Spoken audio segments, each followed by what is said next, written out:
everybody, and welcome back in here once again to the Simply Reliable Studios for It's Wednesday. You know what that means? We are in for a long, fun 3-hour night delight with the follow for AEW Nothing with this collision collab with AEW Dynamite as the Owen Hart Foundation Tournament will continue as, of course, the Superman's brand is bringing you that promise to cover the entire Owen Hart Foundation Tournaments in full. As of course, we have one match to come tonight. We'll also talk about the brackets. We have interviews ahead. We will celebrate the brand new 3-time AEW Men's World Champion. And the women go to the extreme in Philly in a Philadelphia street fight that will be lights out for the first time with these two. But I hope that you all enjoy this fun watch-along, discussion, and coverage. So thank you all for tuning in, whether live or on demand, but I imagine live, whether on YouTube or on the X. Thank you so much. Please like, subscribe, comment, and tell a friend. And if you want to dictate the conversation, super chat or PayPal the Passions, it is truly as simple as that. Again, I hope everyone enjoyed AEW Double or Nothing this past weekend. And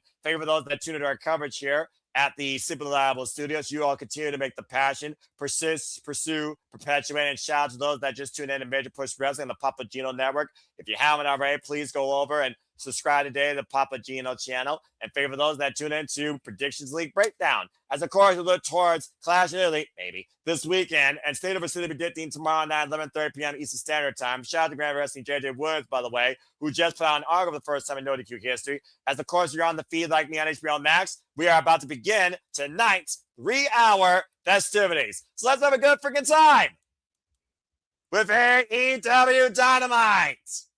Very curious to see what kicks things off here, as my HBO Max feed is, of course, black. There we go. Capacity crowd on hand as we are officially now on the road to Forbidden Door this season through the Owen Hart Foundation tournaments.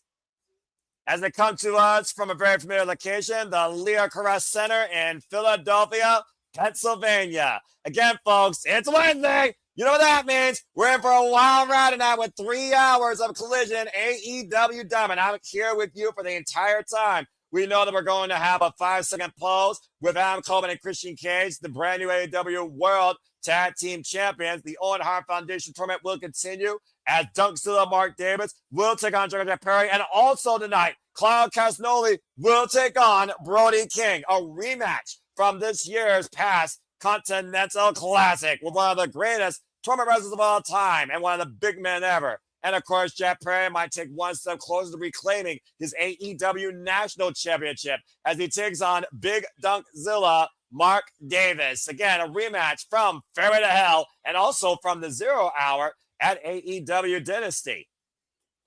As we go backstage with Renee Paquette from Double or Nothing this past weekend. And, of course, talking to the Bruv with a great victory over Samoa Joe.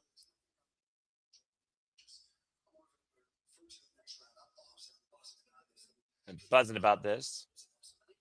Get some ice in that bicep. He's got no feeling in that right arm. Oh, and look at that. Kenny Omega Will Ospreay sitting together once again. And Matt, good to see you. Doing very well tonight, covering AEW. With Kenny Omega currently talking to Will Ospreay here. Just dressed up in the Death Riders. Of course, Kenny Omega's no stranger to Death Riders. They've been here since day one. Kenny Omega was dropped in his head at Double or Nothing 2019 by John Moxley. Let's forget.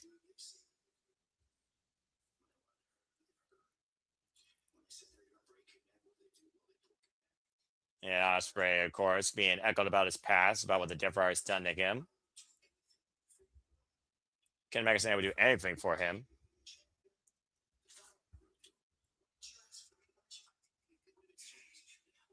It would have been so easy to help him.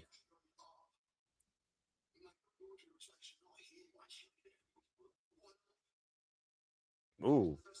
Well, Ospreay asking why Kenny Omega can't be here every week. Kenny Omega talking about he lost his chance, which he did at Dynasty.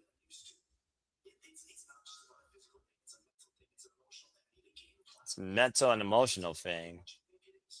You know, Kenny Omega and Will Ospreay share a lot of the same mentality when you think about their careers in professional wrestling.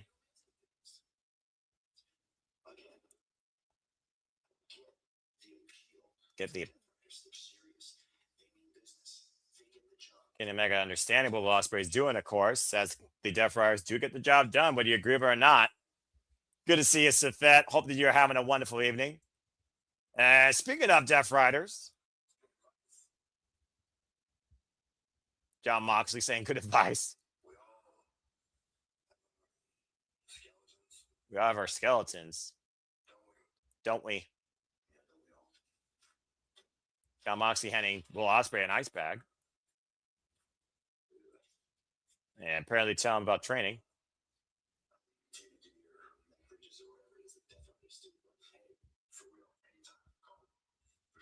Apparently, Kenny Omega is a ride and die partner with Will Ospreay, and still believes that Kenny Omega could still get that world title.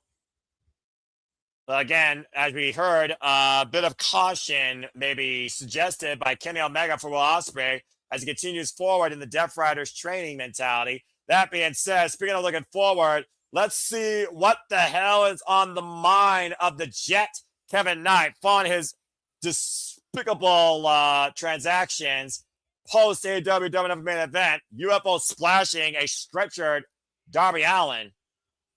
The fact of the matter, though, folks, Kevin Knight, he was the last man to pin MJF in singles action. But I also look at this deeper, considering Swerve Strickland once told Kevin Knight, you are the future. But if you're going to be a killer, you got to learn how to not only thrive with killers, you got to become one yourself. And was that maybe Swerve Strickland's MO, feeding away in Kevin Knight's mind since losing out on the AEW Championship as he splashed Darby Allin on that stretcher and turned it over? Although I also do think that Kevin Knight probably feels he could have beat Darby Allin for that title. He did get a chance for it, but he lost. I mean, again, your frog splash a guy after the fact, let alone a defenseless individual. I don't know, man. Well, I guess we'll hear what Kevin Knight has to say here shortly. Of course, he is still the TNT champion, who maybe now will give us some reasons behind his transactions. Man, talk about the heat tonight on Kevin Knight. Good grief. These two, Kenny Omega and Ospreay, need to run it back one more time. Possibly Safek. Never say never. In case you are not hearing, they're saying F you, Kevin. He definitely has the moxie and the appeal to definitely pull himself off as a heel as he wears a gold chain and long sleeve shirt. Gee, well, does that remind you of anybody electrifying? And there you folks, I'm just saying.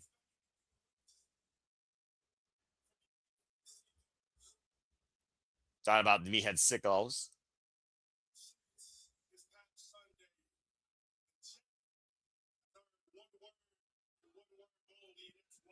Kevin Knight's only heard one word only, and that's why, since his transactions. Yeah, why the hell you did that?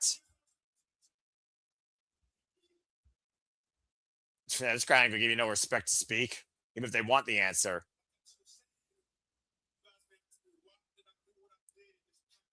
See if we actually get an answer, or does he just drop the mic and leave us in suspense? Listen. He told everyone not to let the Jet down. To let those people down. What? And he blew it. Yeah, I figure it's selfish agenda by Kevin Knight. There's the a-hole chance I was waiting for.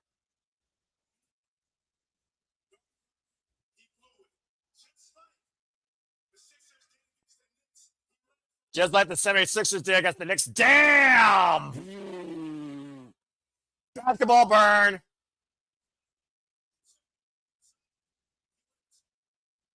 Saying that it's with Philly. Let us all down. Kevin Knight saying he's not going to trust the process anymore. Okay. So now he's seizing his own opportunities. Keep it real. Who was the last person you were looking up at? It was Kevin Knight. He literally lost to Kevin Knight for the TNT Championship. The level of moxie and confidence. Should have been made that main event this past Sunday.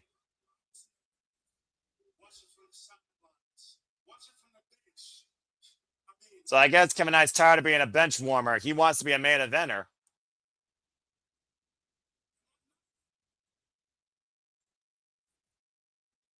Well, the crowd apparently agrees to a degree.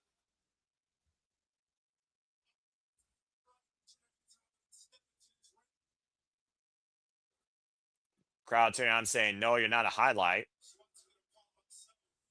Now, that does make me wonder with him being heel of the TNT champion, who could take that title off of him? And could it be Darby Allin possibly who held that previously?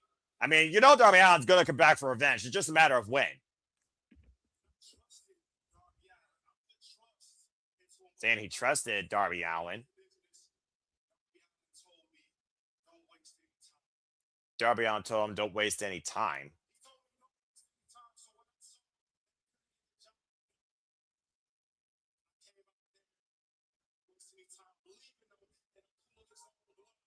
So Kevin Knight decided to leave in a pool of his own blood, not waste any time. Yeah, I knew that Kevin Knight was going to have to answer to one person particularly, and Speedball might build. I can only imagine what Speedball's thinking about this. And I hope Speedball can get to the bottom of this or kick some damn sense into him.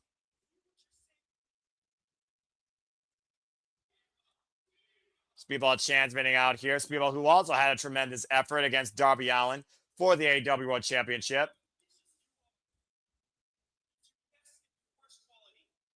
Talking about Kevin Knight's ambition is his best and worst quality. The reason they formed Jet Speed is because they both want to be the best. But Speedball calling Kevin Knight impatient, as most youth is.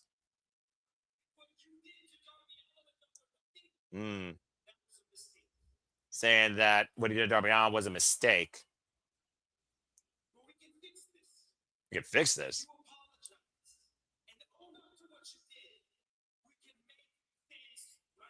Speedball trying to be peacekeeper here, saying apologize. We can make things right.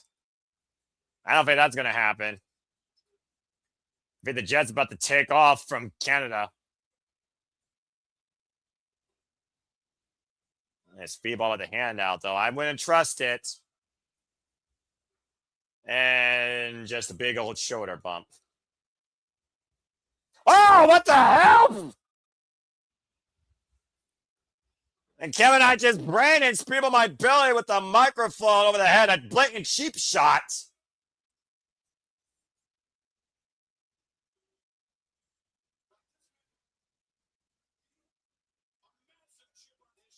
Well, again, when youth has all the potential in the world, they carry a massive chip to prove how great they are. And now hooking them up and oh! Massive.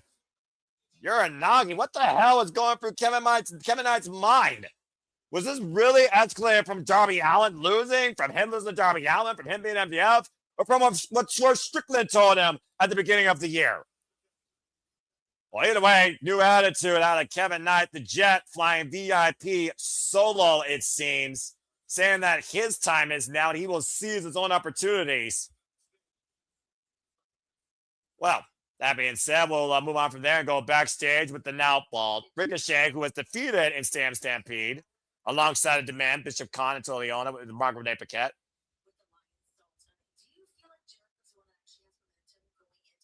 Of course, we have a rematch tonight where all parties are banned from ringside. As, of course, the Lions up, pinned Bishop Khan, but not Ricochet.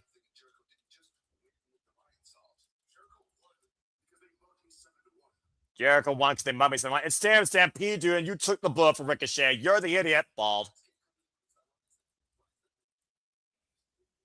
And now saying it's a travesty or conspiracy that the Gates of Agony can't be at ringside.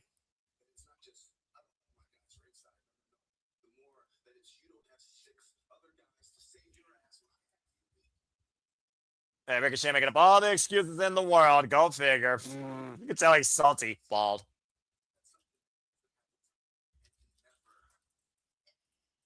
Apparently, Ricochet talking about that Jericho doesn't have a singles win over me, and he never will.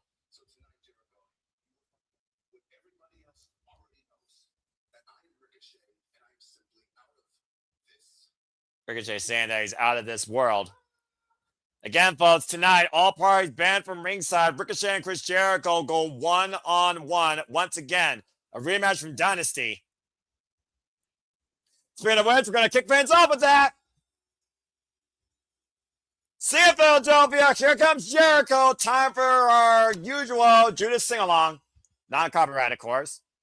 Inside, you are inside. Is that not copyright? Justin Roberts, of course, once again reminding us of the rules. Of course, for those that don't know, they're just tuning in on AEW for the first time. Welcome to AEW Dynamite. Of course, Chris Jericho returned and signed the dotted line to AEW prior to AEW Dynasty. And, of course, lost to Ricochet with the help of the Gates of Agony, of course, as Ricochet took his Lion Saw. But as we saw this past Sunday at Double or Nothing, everything hit the fan, the bodies, the tables, the floors, the tennis balls. Good Lord. As Jericho and crew won Stampede, and Jericho splashed Ricochet through a table, didn't break it completely, and hit a Lion Saw on Bishop Connor after a Samoa super kick by his team, allowing them to win Stampede, which led us to this match tonight. That was a nasty impact, though. Of course, Jericho afterwards did also just bump himself through a table in the name of the late great Sabu, as of course they sing out, "Well done, Philadelphia." So we'll see if he's able to land that Lion Saw here tonight. A shout out to DJ. Does this feud lead to Blind Guts? You know, that's a fair shout, honestly, because I don't know what Blind Guts this year could involve particularly, but with Ricochet as part of Don Callis' golf buddy and having a demand maybe invest in the Don Callis family for each person's own dividends, I could see that. We saw what it took for Chris Jericho to get the better of Ricochet. But at the heart of it, it's Team Ricochet versus Team Jericho at Double or Nothing. I could see that. And Jericho beating Ricochet tonight, where no one's allowed to get involved for either party, you might have literally set up the next chapter and maybe the final chapter for this feud, DJ. That's a fair shout. And of course, Ricochet, we all know Ricochet, former AEW National Champion, lost that to Jungle Jack Perry without being pinned. Ready for this contest, Aubrey Edwards, of course. Aubrey Edwards in Jericho's history. I mean, enough said, folks. And about to say, apparently Nick was not involved, but I'll go ahead and bring him in because y'all think I'm doing this solo. You be absolutely bamboozled. Hold on, bruv. I got you. And right now, going for the drop kick, early going here is Ricochet trying to get the better Jericho. Because again, let's just call it what it was. He was embarrassed, all right? The man was absolutely embarrassed. A pair of drop kicks right now. And of course, you can be part of the conversation using hashtag AEW Dynamite on the X. People are already talking about the end of Jet Speed and Ricochet getting the badge of Jericho up against the barricade at ringside, as we are in for a long, fun night of Fallout here from Double or Nothing. And now springing up the top rope, flying clothesline here. It's one of those things also where I do feel like Chris Jericho, running shooting star press by Ricochet, cover, hook on the far leg, back press, gets a 2 count. It's one of those things also where I do feel like Ricochet has just continued on this ever-going feud, and at some point, these two have to go a different way. I don't know if there's a different journey or a different finale, but Blind Guts the first shout. Speaking of which, going different ways from America to Canada, please welcome the king of your food on your plate, Nick Belief, as Nick finally joins in the fray. Nick, how are you this evening? I thought we were doing this together. I'm like, I'm here, I'm sitting. I'm like, okay, hopefully I don't know what's going on. You must. I bet what happened. It was in the watch one scheduling. You weren't involved in that chat. So again, communication's key, but also so is a membership. That being said, Nick, how are you this evening? I'm good, buddy. We're coming off of Double or Nothing, and I mean, just the kind of what we've got right now so far is that was some really good storytelling from Kevin Knight. I digged it. I liked the promo. I liked the Will and Kenny stuff. Been an interesting segment so far. Really like it. And of course, Jericho and Ricochet continuing their ongoing feuds about who does the better springboard moonsault as Jericho rearranges the furniture on the outside here. And we are in Philly, by the way, folks. Keep that in mind. So don't be surprised if we take things to the extreme outside of Shida and Kris Statlander, who will be in a lights out Philadelphia street fight as Ricochet plants the knees of Jericho on that reinforced announce table, as you know, Nick. It's one of those things also, Nick, where I feel like the fact that there are no parties here on either side, all parties banned, if Jericho does beat Ricochet of all things with the Lion Salt, wouldn't you think that would encompass this feud at this point, even though they're 1-1? Yeah, I mean, if I really hope that this is like, I mean, I don't want to be seeing this for months on end. And I saw the comment about blood and guts. And what's your thoughts about that, considering we did see two parties of Team Jericho and Team Ricochet go all out in Stampede? I mean, do they really need to take things that far? As Jericho just pulls a freaking walls of Jericho on the announce table, rearranging Ricochet's spine, and might be looking for a counthouse. I mean, I don't think we need. It all depends. I would really say it's all dependent. Just because I think, right now, the way it is, there's a lot of there's more heel champions than babyface champions. And I think Ricochet, works better as a heel. So, I mean, if it has to be, I know that was really gnarly. If it has to be Stadium Stampede or Blood and Guts to kind of give him something to do, it's not ideal, but it is what it is. That's fair, but I know that was not great for Jericho as the action will continue. Reverse client picture-in-picture on HBO Max. Full commercial break. Fuck streaming services. That's better. I think a lounge is more fitting here. It's just one of those things. Also, though, I try. It's also one of those things, though, Nick, that I just feel like right now Ricochet has been nothing but a boil on the ass of Jericho. It feels like, and I do think Jericho wants to do something different here. I don't think he initially planned on being stuck in this Ricochet vortex. It feels like here. I think both men are kind of holding each other in place. Yeah, and I mean it's just like I alluded to, right? I mean, I think we're really heel heavy bald right now, so you're not going to want Ricochet to go after a heel championship, right? And all as well. I don't really want to see Jericho in a main event title picture. Like, I'd rather see him start elevating younger talent, working with younger talent. I really kind of going that route. Like, I don't want to see him challenge for the world heavyweight, for the world title. A TNT title, maybe. That's fair. So, yeah, I mean, right now, I think we have creative. Creative has done a great job of telling us in the right direction, you would say. Yeah. And right now there is no spot. There's no room for either of these guys. So, I mean, let's get them in something. Let's get them working a program. I mean, they're on TV, taking up TV time, right? So. Well, I mean, and the rivalry continues. I fought Stampede. You would bury the hatchet, by the way. But again, also, I just want to put some hindsight out there. Why Kenny Omega and Ospreay were sitting again together, this time both in victory versus bitter defeat back at a Dynasty. There was some subtle warnings there from Will Ospreay when it came to the Death Riders here, and that skeleton proverbial in your closet. Kenny Omega knows all about that skeleton, going all the way back to the very first Double or Nothing when John Mustache in that paradigm shift with that DDT on those damn poker chips to Kenny Omega. I also want to point out, by the way, New Japan tracksuit, Forbidden Door season, foreshadowing. Just saying. I mean, I don't know what he would be doing. I don't know what you would have Kenny Omega do at Forbidden Door. I'm about to say, I mean, what would you think? I mean, let your brain work, dude. It wouldn't be. I mean, you do Kenny versus Mox. You could do that. I just think, I mean, with Forbidden Door season approaching, and you would know more. You would know better than me. Oh gosh, I know that Death Behind Driver sucked for Ricochet on the apron. That did suck. Have they done any teasing? The last teasing I saw was Callum Newman yelling at Ospreay, calling him a Death Rider in the post-show or the post-match interview. So have they teased anything else with Newman and Will? Prior to the fact, of course, when he first won came back, of course, but since Best of the Juniors right now is basically taking precipice into Japan Pro Wrestling, no. But we have to see what happens as we approach the road to Dominion, to your point, that's in less than a month.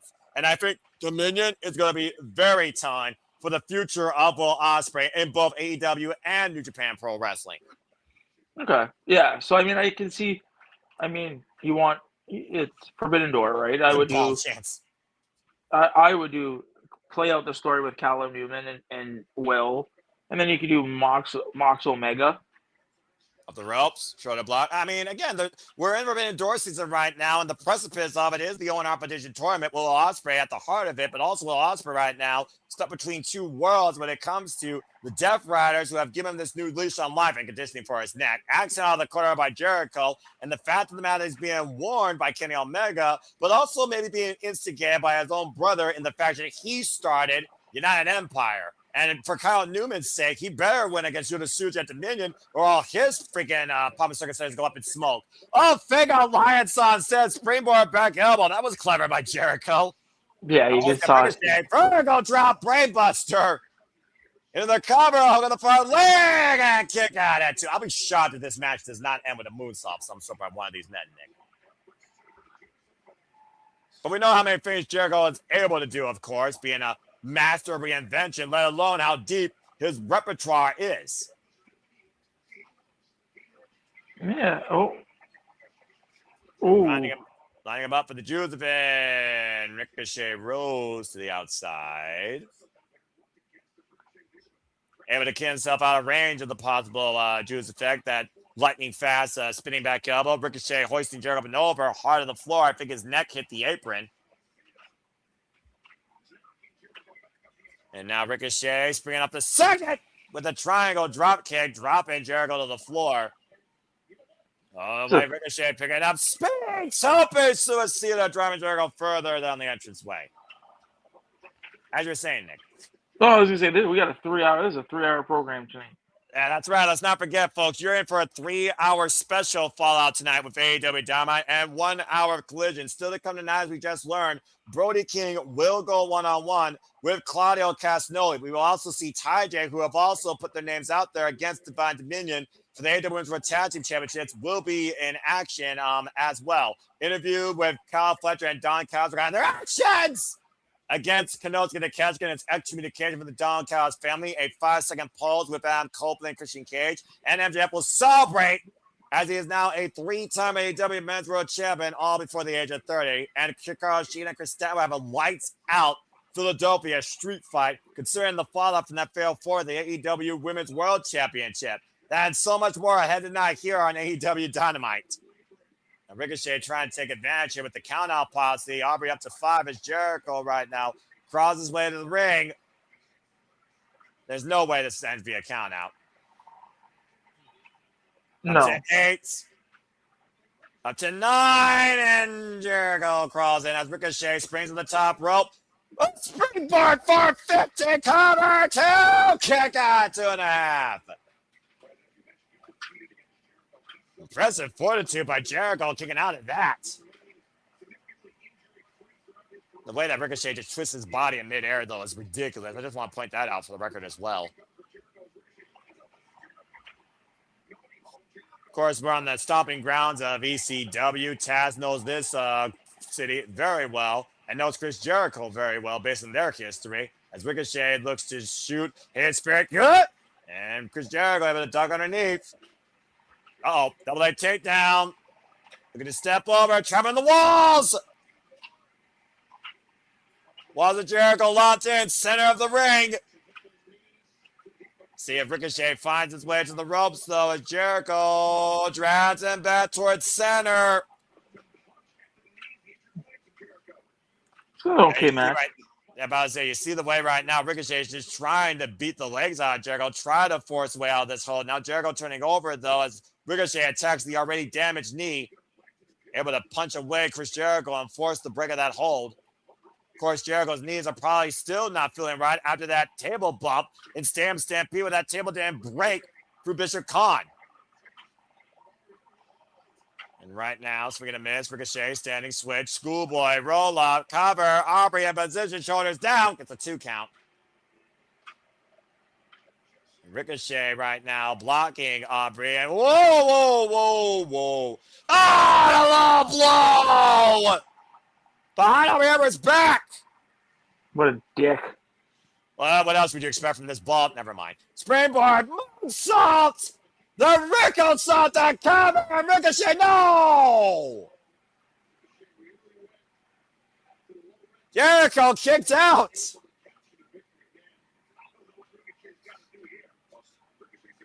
How many times, Nick, have we seen Ricochet use Chris Jericho's own lines against him in both insult and defeat? Quite a bit. And I think this is the first time that he kicked out. I believe you're correct. Ricochet right now seeing his opportunity here, maybe looking for the high-risk district, possibly that 630 or the 450 or the shooting star. Who knows what's on Ricochet's mind? Looking from high, Chris Jericho down. Oh, man! Crashing in the 630 on the canvas. Codebreaker, single knee connects. Jericho the cover! Kick out to by Ricochet. Wow. Great scouting by Jericho and a great move follow-up.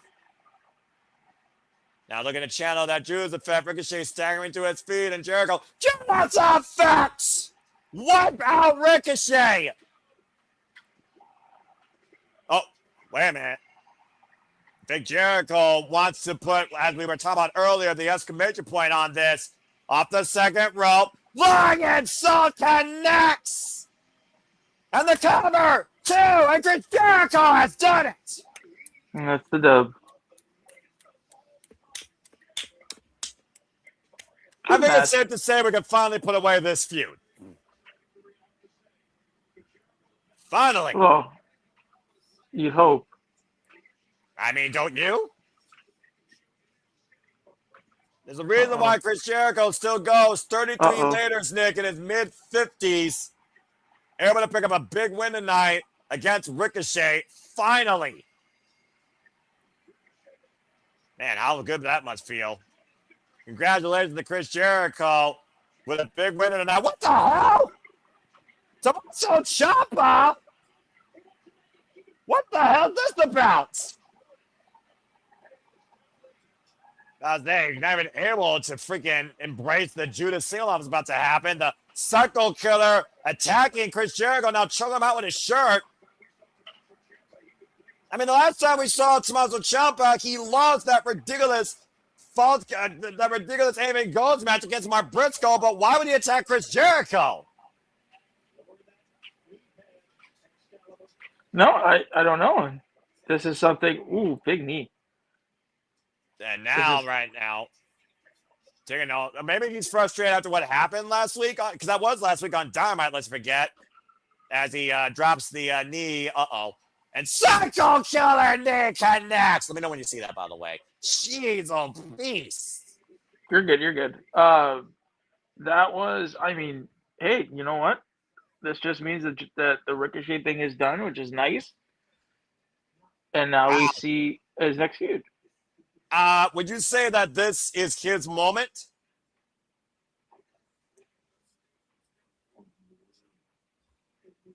Your brain is buffering.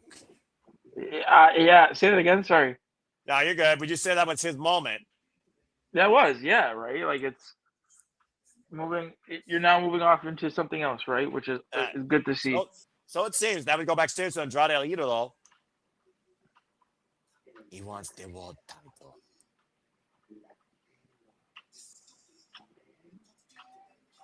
The stupid potato, MJF. You think you are better than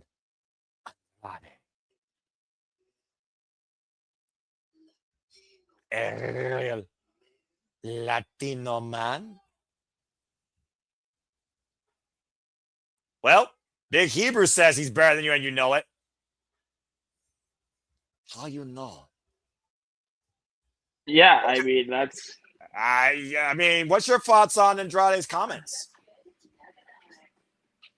I want him I remember. I don't remember where I saw it or where I heard it, but I mean, this is in line with the reports of Grand Slam Mexico, right? Because that should be coming up. We should be getting Grand Slam Mexico soon. I believe you So are correct. so why not? I mean, what a main event that would be. MJF versus Andrade El Idolo at Grand Slam Mexico, right? Like I mean, it that'd would be be a hell of a way to prove that he's better than a real Latino man in the stomping grounds of CML when La Sombra became so damn famous. Of course, we've seen his blood feud over the mask of Mystico transpire and conclude down there. Mystico winning in the end, but Andrade El Idolo maybe beating MJF? How do you know? I mean, it's a fair thought.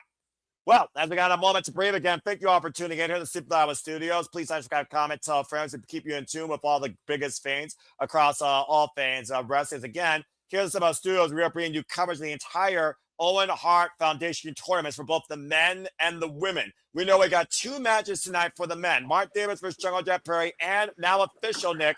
Tonight, we're getting Claudio Castagnoli versus Brody King. okay. I mean, yeah, they're really doing. They did a good job with the matches. You know, I was very critical of not. I didn't want any of the Owen Hart tournament matches on the card. I felt like you could have really had those matches on main eventing Dynamite. You know, Well, it is for the how far quarterfinals, though, to be fair. I mean, they're the opening round matches of the tournaments. So, I mean, I there's also know, that. I know, but because we're so far away from All In, you know, I don't want them to take the foot off the gas, right? Like That's fair. I looked at it as I want, you know, the pay-per-views are so important to Tony, and that's great, but I also want the I also want the weekly television to be just that much important. So I mean, imagine those matches main event a Dynamite. You know what I mean? Like that's the way I looked at it. I mean, I at think this the women are point, going to make it tonight, dude, because they're going lights out. I'm just saying. oh well, no, it's technically not a main event because those. Okay, Mr. Technicality. As we get back at AEW Dynamite and you bring a freshly squeezed opinion on what a lights out match means on an actual program as the audience stands for 1/3 AEW Trios champions. Speaking of AEW, for those that haven't tuned in, get ready for some fun. Here comes a Super Station Showcase Fatal 4-Way. Also known as a wrestler exhibition. This should be interesting. And how fitting with Orange Cassidy, because truly, it's whatever. So why are we okay? So the definition of whatever, Nick, but go ahead. Let your brain try and figure this thing out. I dare you. Well, no, my question is just why are we does the winner of this match get a championship match? I would think that this would have championship implications in many capacities. I mean, Leo Rush, who previously, Leo Rush is a freak, previously faced Pop, former AEW National Champion, Orange Cassidy, former 2 AEW National Champion, Bruce, who's been on a hell's fury lately in All Elite Wrestling. You mess with Bull, you get the horns. And Brian Cage, who just returned to just challenge Kevin Knight for the TNT title. I could definitely see one of these 4 men picking up a win here going after some sort of championship. By the way, shout out to the fan with the Rebel heart sign, of course, for our friend Rebel Tania, of course, Rebel at AEW. As we learned, Fight for the Fallen will go towards funding and supporting ALS awareness and research. I respect. A great shirt. Would you like that shirt? I need that shirt. the sideways head shirt? Was that what you're talking about? Yes. The missus just saw Orange's sideways head shirt, and she's like, I want that shirt. But she wants look at the glass. Wait till you see the glasses. Wait till you see the glasses and how they're positioned, and you'll see why. Oh my yeah, gosh. did you notice this shirt and the way the glasses were Did positioned? you notice? I noticed it. Did you notice it? Oh, yeah, Perfectly covered. Oh, but those are his actual glasses. Yeah. Okay. His face is sideways and his shirt is positioned to the Yeah. back. Okay. Anyway, And then who better than the Machine, Brian Cage, who And just came back from What injury. does he look like? Wolverine. What does he look like to you? Oh, but A what? I love it. What A does it look male like? main character. Okay. And now who does A this guy look male like? main character. I don't know necessarily if that's descriptive enough. I'm just gonna put that out there. Well, to all you book talk people that are watching this, they will know. Fair enough. What does he look like? Why?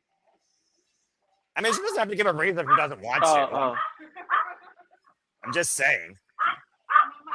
And of course, Orange Cassidy and Brian Cage have shared many battle royales, including Royal Rampages together. They have never had a one-on-one singles match. And again, as I said, Rouge, one of the most intense men you ever see inside an AEW ring. You could ask, insert opponent here, Darby Allin, Bryan Danielson, just to name two key players. I remember at his, of course, illustrious matches in his AEW career. Coming back, of course, from a shoulder injury. This is going to be an interesting fail forward because I do think it also is going to dictate a lot of someone's road to Forbidden Door, I think, here. And right now, my money's on Rouge. I mean, you did bring up Grandson Mexico, Nick. Rouge might want to be putting himself in that conversation. Yeah. I mean, like I said, I get it. We're wrestling first. I get it. I understand. Yeah, of course. But I'd like some thought into it. Like, again, we're having these four men in this match. Well, now you got Brian Cage and Bruce in the ring one-on-one by themselves. I wouldn't mind seeing this match. And we've kind of got to just point it out, Nick. When it comes to these unique exhibitions that are put on by AEW, whether Fatal 4-Way or Triple Threat, they surprise us in what sort of dynamics you think they can lead to. Brian Cage and Bruce was not on my bucket list, but I kind of don't mind it right now. Swing and a miss, and Brian Cage off the ropes, and Rouge, way too much bodyweight differential. Botch. Losing his footing there, unable to catch Rouge. Now off the ropes, and oh gosh, just caught with that elbow. And Brian Cage with no effect with a lariat. And Rouge back up to his feet. Okay, now I need this as the singles. Rebound, German suplex. Cage momentum carrying against. Oh, Jesus! Rouge and Cage literally ending with a vicious looking Death by driver high angle. Leo Rush will catch the quick cover on one, as I was saying. It's one of those things that with these exhibitions, we see these unique first-time dynamics you didn't think could have an AEW, but maybe you wondered what if. Now, Leo Rush, Blackheart, Leo Rush, and Orange Cassidy, that was the farthest thing from any sort of bingo list. Yes. Cassidy right now, good answer, man. Good answer. I mean, you got Family Feud up there in Canada, not nearly as entertaining as Steve Harvey, though, but still, this is different. The misdirection of the man of the hour, though. And right now, Leo Rush, I feel like Leo Rush is freaking out Orange Cassidy just a little bit. Sunset flip, and wait. Hold that flop. And hands in the pockets, Orange Cassidy engaged. And Leo Rush bridges out from underneath. Swing and a miss. And again, as I said, Leo Rush, Orange Cassidy never shared the ring one-on-one against each other. Kip up in the drop kick by Pockets. The only man I know that could be the most effective man inside a wrestling ring with the hands in his pockets for the duration of it. In the business. I don't know how he I'm still trying to figure it out, dude. I have no answer for you. I've been asking that question since he faced freaking Kylie Ray on the Independents and Kris Statlander for that matter, before they became all elite.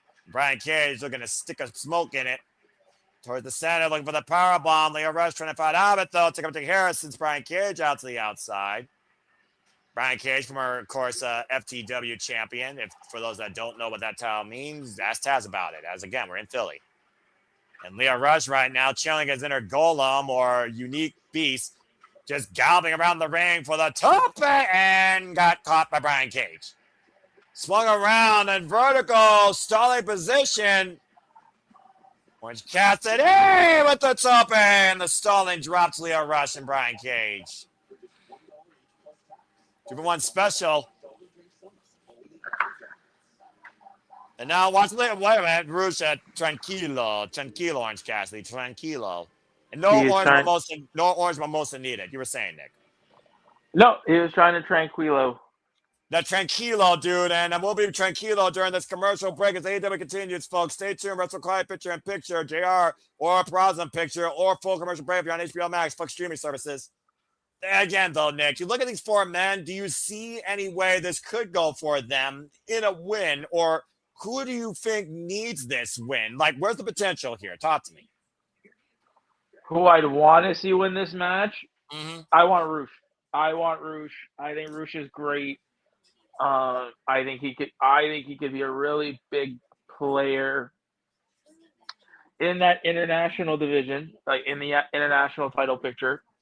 Imagine him and Takeshita. Oh, good Lord. Yeah. I see him in the international picture. Like, I would love to have him there and get him some gold. Like, let's. He's a talker. Roosh can talk. He's not scared to talk. Oh no, he'll tell you he'll tell you what he means. Exactly, and people are all over him, right? And I mean, if you're not going to do anything with LFI in the trios division, which I mean you should, and we've needed that multiple times. Brother. Hindsight. But yeah, no, I think Roosh. I think Roosh needs this. Give him some momentum. Give him some momentum. Yeah, I feel like for me, since Roosh came back from injury and I've seen him squash these people in less than 3 minutes on a Collision, and this being probably the most serious match right now that we're seeing him in, I feel like, yeah, he does need this win. So I want to ask you, because... Go for it. I mean, you usually turn these things into an interview with me for some reason, and I just intercept it along with the commentary. So definitely go for it. I think we know. I think we know all. Hey, Leroy's in the chat. Good to see you, Leroy. Definitely starting to get momentum. Keep doing it with Rouge, and apparently he agrees with your sentiments. And thank you for tuning in, bro. Man, it's Rouge can be a player. Treat him as such. I mean, before we get back to the show, us Canadians are just so lucky. We're just, when it comes to AEW, we are lucky. Now, why would you be saying that, I wonder? Because it sounds like to me you are once again redeeming the greatness that is the Great White North in your country. Because as we talk about AEW and the roster and the outlook of the product maybe being on an ascension, you might be referring to the fact that AEW is going to bring forward to us a redemption. Yes, I am excited. The Montreal. I mean, I wish it was Toronto, but I mean, I kind of do too, if I'm honest. The one place I'm glad they didn't go to is Nick, let's be nice to our bat now. Come on, she's not here, but you know she loves AEW as much as you, if not more. I know. I'm not saying anything. I'm just saying that, you know. All right. Just, you know. You can show up in the chat anytime. I'm just saying. I'm just, you know, the Eastern Canada is lucky. I do agree about that. I will agree about that. Anyway. And I think nobody likes a pay-per-view in Winnipeg. So, I mean, it is what it is. There's the damn get. Are you all not in the same province? No, we are not. Winnipeg is in Manitoba. Never mind. I got nothing. Yeah, I tried. Winnipeg is in Manitoba. Oh, man. And Orange Cassidy dropped with a stalling drop suplex covered by Brian Cage. And Roosh breaks it up. Yeah, so... That's fair enough. Nobody wants to go to Nobody wants to go to Manitoba and Winnipeg. So I mean, guess it is. I wouldn't know. I've only been to Toronto one weekend in my life. That's all I know about Canada. It's okay. You don't need to worry about What's in Manitoba? Cover. Like, it's just Winnipeg. I don't. Just Winnipeg. Give me a tour guide, I guess. I know that AEW is going to be at my stomping grounds of Ohio and also in Michigan, Youngstown, Ohio, Saturday, June 6th. Summer Blockbuster will be in Cincinnati, and of course, AEW returns back to that theater in Detroit later this summer, folks. You can get your tickets again today. AWTX.com. It won't cost you a kidney. Come up with Brian Cage, Presley, a Rush gets a 2 count, and you might enjoy your actual live wrestling experience. Yeah, I mean, I'll try to get to Montreal, but I mean, I don't. Prioritize the passions, Nick, as I always like to, and of course, encourage here in Orange Cassidy right now. I will say if AEW PR is listening to us and watching us, I would love to be the feet on the ground for the Simply Reliable Studios there. So AEW PR, check us out.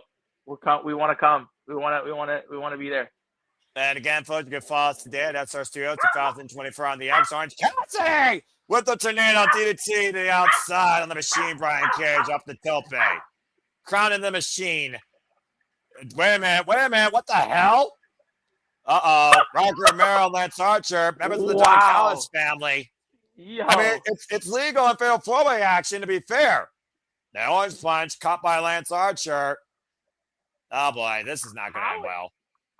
Oh, booting Rocky away, swinging a miss by Lance. Orange punch connects. Oh, cloth with it. Jericho! Yeah. Back! Okay.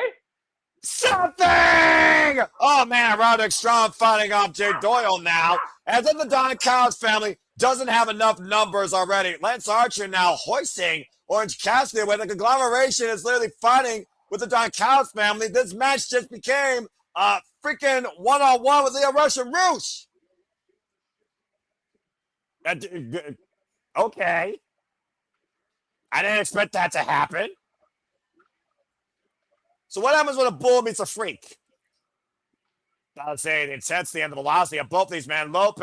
Oh! Standing off the bottom rope by Lio Rush, looking for the rush hour. Lio Rush feeling something, and Rouge was trying to grab Lio. And Lio right now, the evasive actions. Out. Pacing around the spear. Collar. Hook him off legs. Kick out two. Can you imagine if Lio Rush beat Roosh on AEW? I mean, I think I'd be like,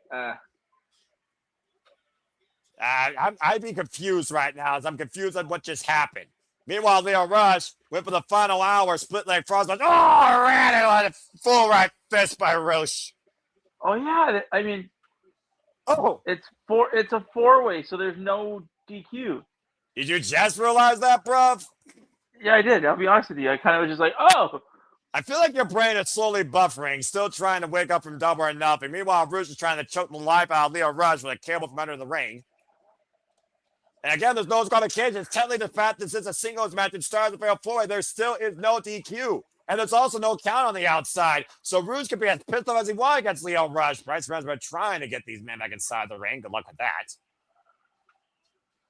Now, Lio Rush, I don't know if he actually feels pain or laughs at pain. The jury is out. Just stomping away at Lio Rush in the corner.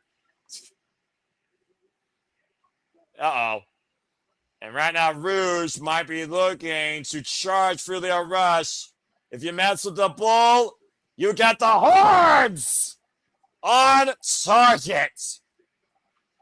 Drag towards center. This fades over the cover. Rouge is victorious.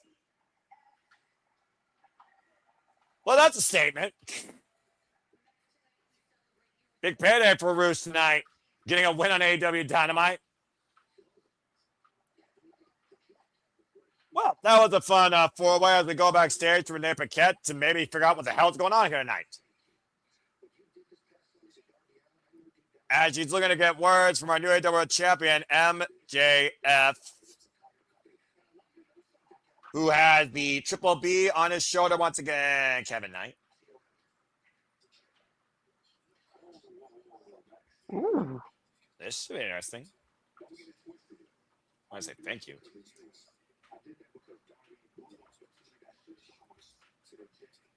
MJF trying to make it by himself, so you want to show respect to the biggest draw.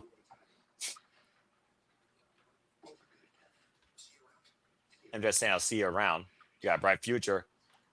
Ooh. Don't get it twisted.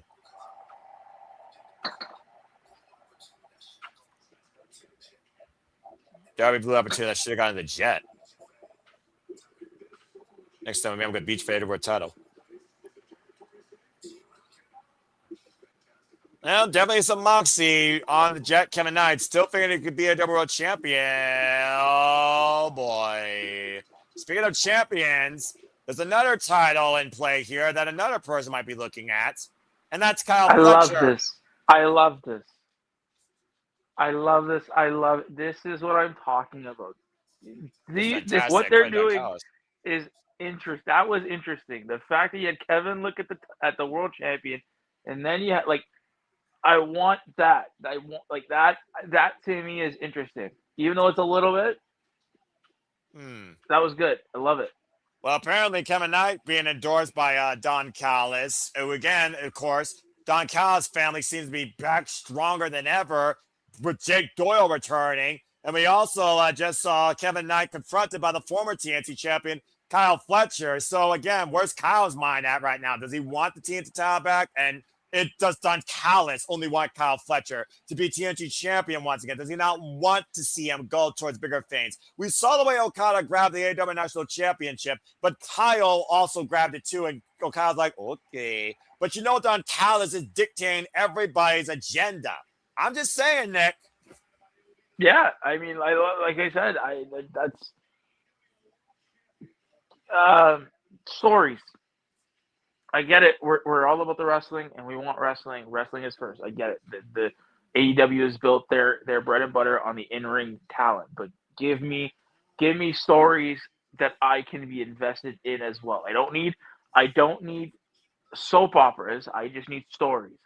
And what they did right there, with the Jet, with Kyle, and that was good. Now expand on that and build on these things.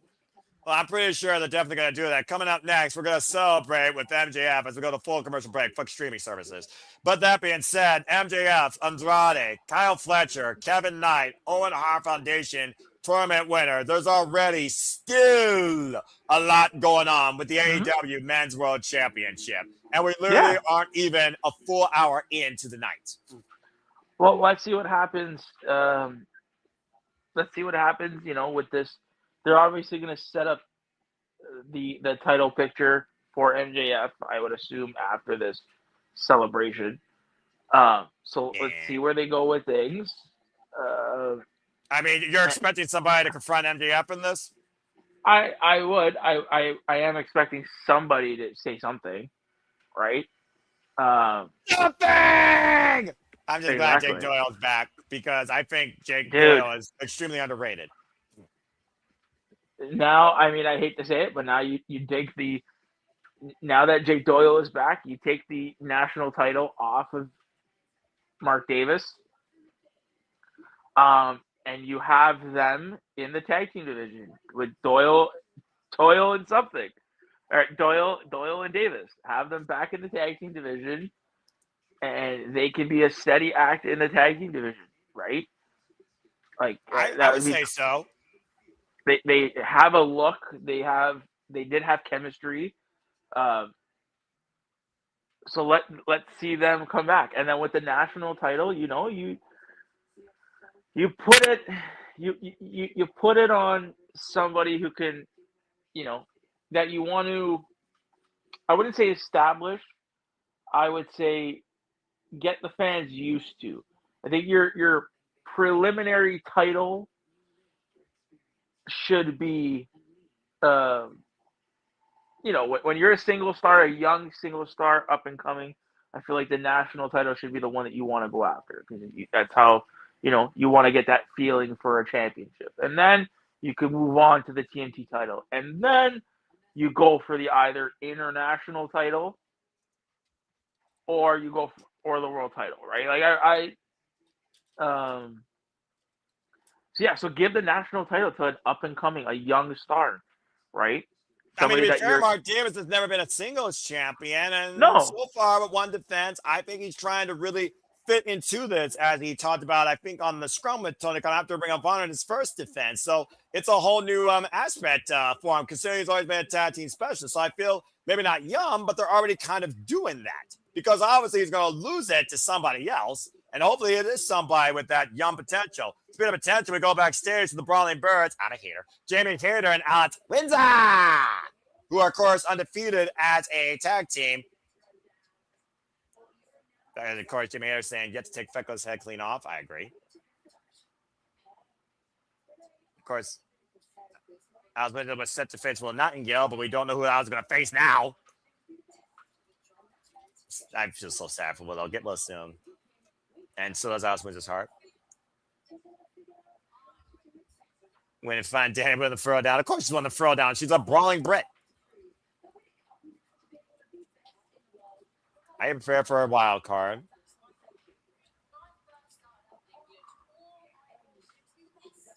Which first I think it would be the best. Shout out to Denise Salcedo, by the way. Great interview of Alex Windsor recently. Go check that out, folks.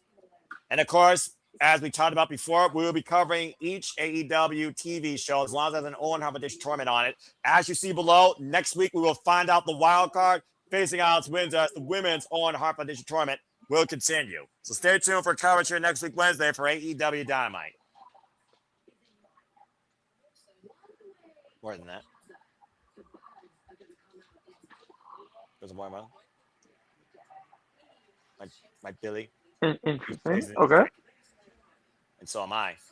It would be so cinematically beautiful to see both brothers as champions.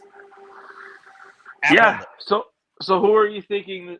Who do you think and who do you want as the wild card?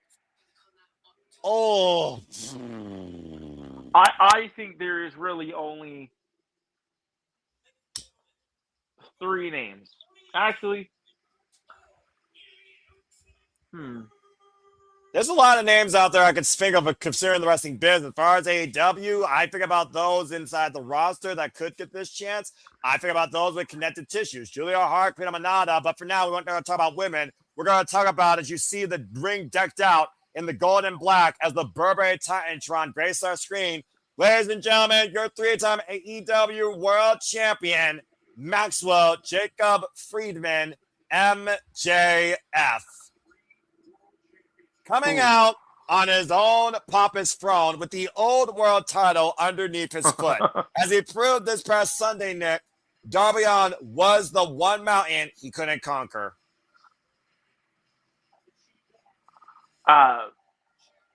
Good grief. I'll just say while he does his entrance, there is really only 2.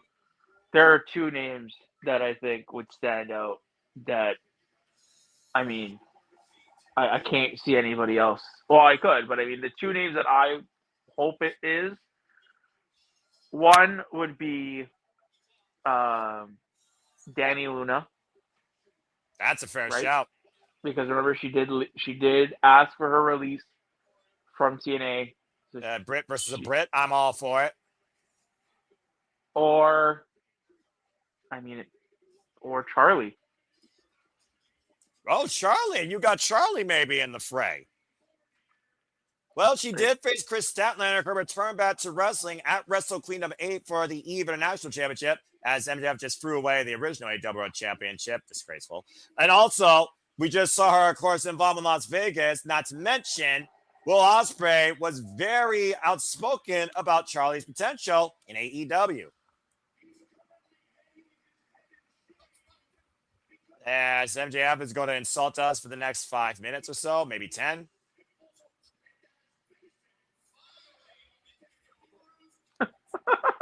Dick. Big Hebrew's got a Triple B back. Oh, Lord. And we're never going to hear the end of it.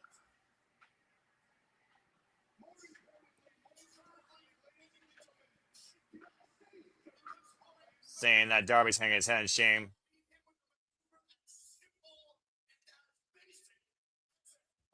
As he began with some of the simplest business, a headlock takeover, the freaking move that wrote the story of Darby Allin and MJF and AEW.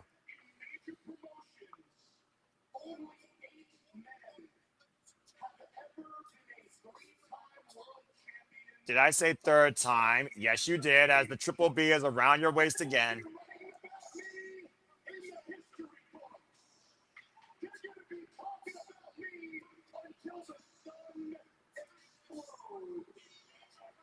Made promotions.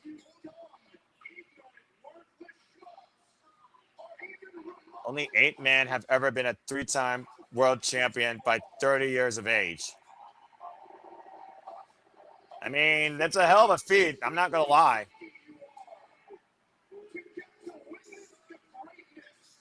You're going to top me until the sun explodes.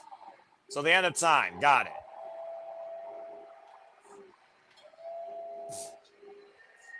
Remotely condescending. Unfortunate you are. There's the shut the F up chance. I knew those were not going to take long. It's really lucky you are. That is me in real time. The greatness that is me. Oh my gosh.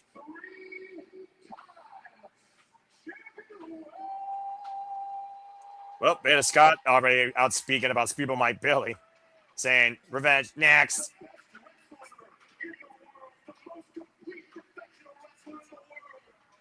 We're living the gray there because it's all about him.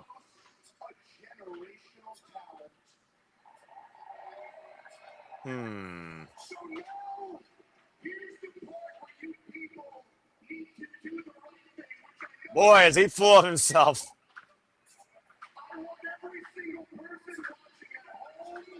The most complete professional wrestler in the world.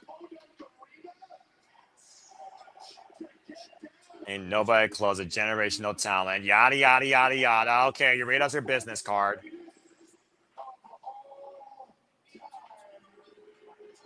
There's the part we needed people to do the right thing. I want every single person at home. Just Bulldog Arena. To get down on hand and knee. No. And bow before the greatest of all time. I ain't bowing for nobody, man. Oh my gosh. Well, if there is such a thing as a fool's golden age, this is the personification of it. Wait, what? What the hell? Who's that? Mark Briscoe! Well, I mean, Mark Briscoe, let's not forget, before MJF found himself again, this boy put this asshole through 10,000 worth of freaking tables and tacks at AEW. You saw that live, Nick. No. No. Okay. I'm about to say, you know what? Freaking hell, go for it. Long term, just do it one time. Boy, this boy put this boy's ass in his place. All right, you had your celebration. We had the confetti. We had the flag. We had the balloons. You're wasting precious airtime. Let's go ahead and get back to some wrestling. Mark Briscoe all about that. I want to know what the word of the night is, or the word of the day.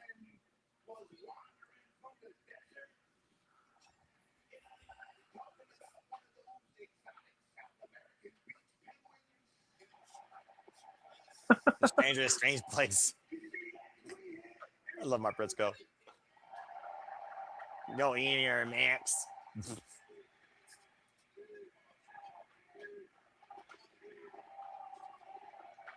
It was right for the desert. Exotic South American beach penguins. Wait, those are a thing? We are in Philly. I love this guy. No. We're in the land of extreme.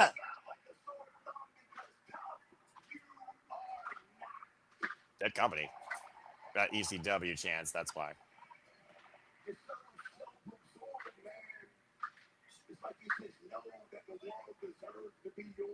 Some of the toughest people on the planet live like here. He's not wrong.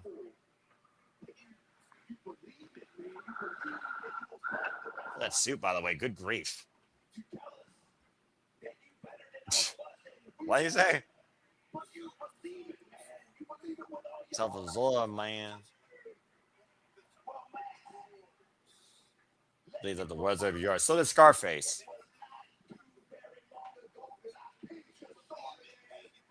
He ended on hype. Yep.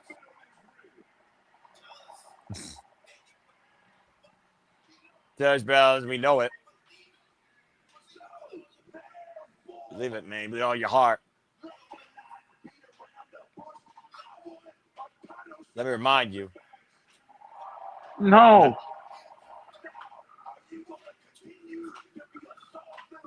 Damn right he did. That's right.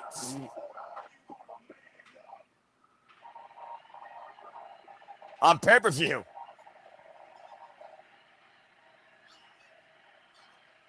Let me not be my bush. I want a title shot, damn it, man. Now I want to see MJF No. goat some stuff out of this. You tough little bitch. Or are you going to man up? Well, we all know how insecure MJF is, and not just his tiny pickle. I say, MJF, you going to let him get inside your head again? So, no.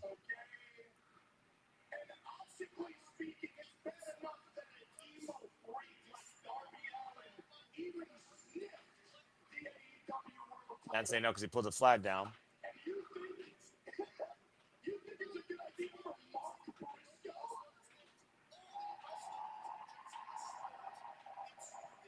All they wrestling is just a sport. It's a business.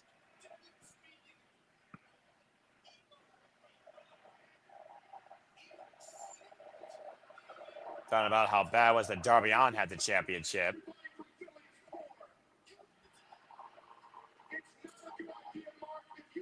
You think it's a good idea for Mark Briscoe to have the championship? Why not? Former Revival champion.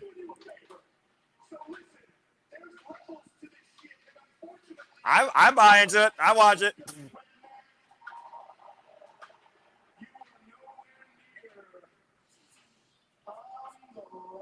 One of them is my affiliate is poor.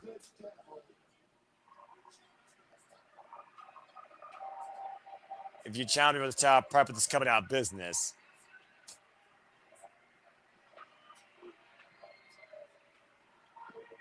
White trash hillbilly redneck. Damn. You're nowhere near the. He's gonna punch him in the face of the devil. What? Yep. MJF leaving Mark Briscoe to the ring and literally leaving on his own hoisted petard.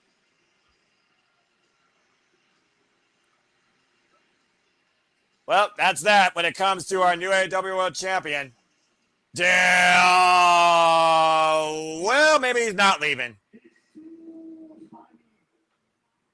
You were talking about Roosh earlier, right, Nick? Challenges come from all sides, and Roosh did get a victory tonight. If Mark Briscoe is in quality, Roosh has the quantity.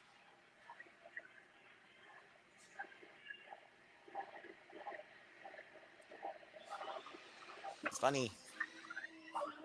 So funny. He's a chicken farmer. You? You're a chicken shit. Damn. You get the horn. Oh boy. So, I went you before. And almost beat you.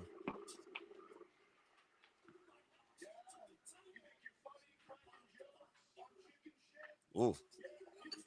When you mess with the bull, you get the horns.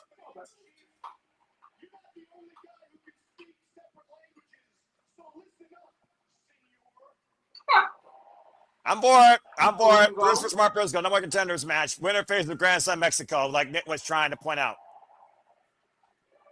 You can find cracking jokes.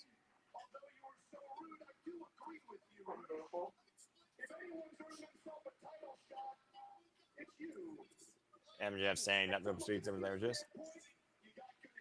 Oh, senor, wow, you're bilingual. You could say one word. You're as bilingual as Don Callis.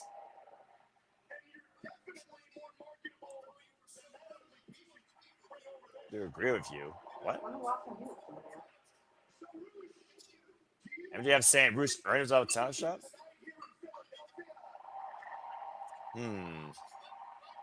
That's not going to happen, no. I don't think so. I think he's just egging.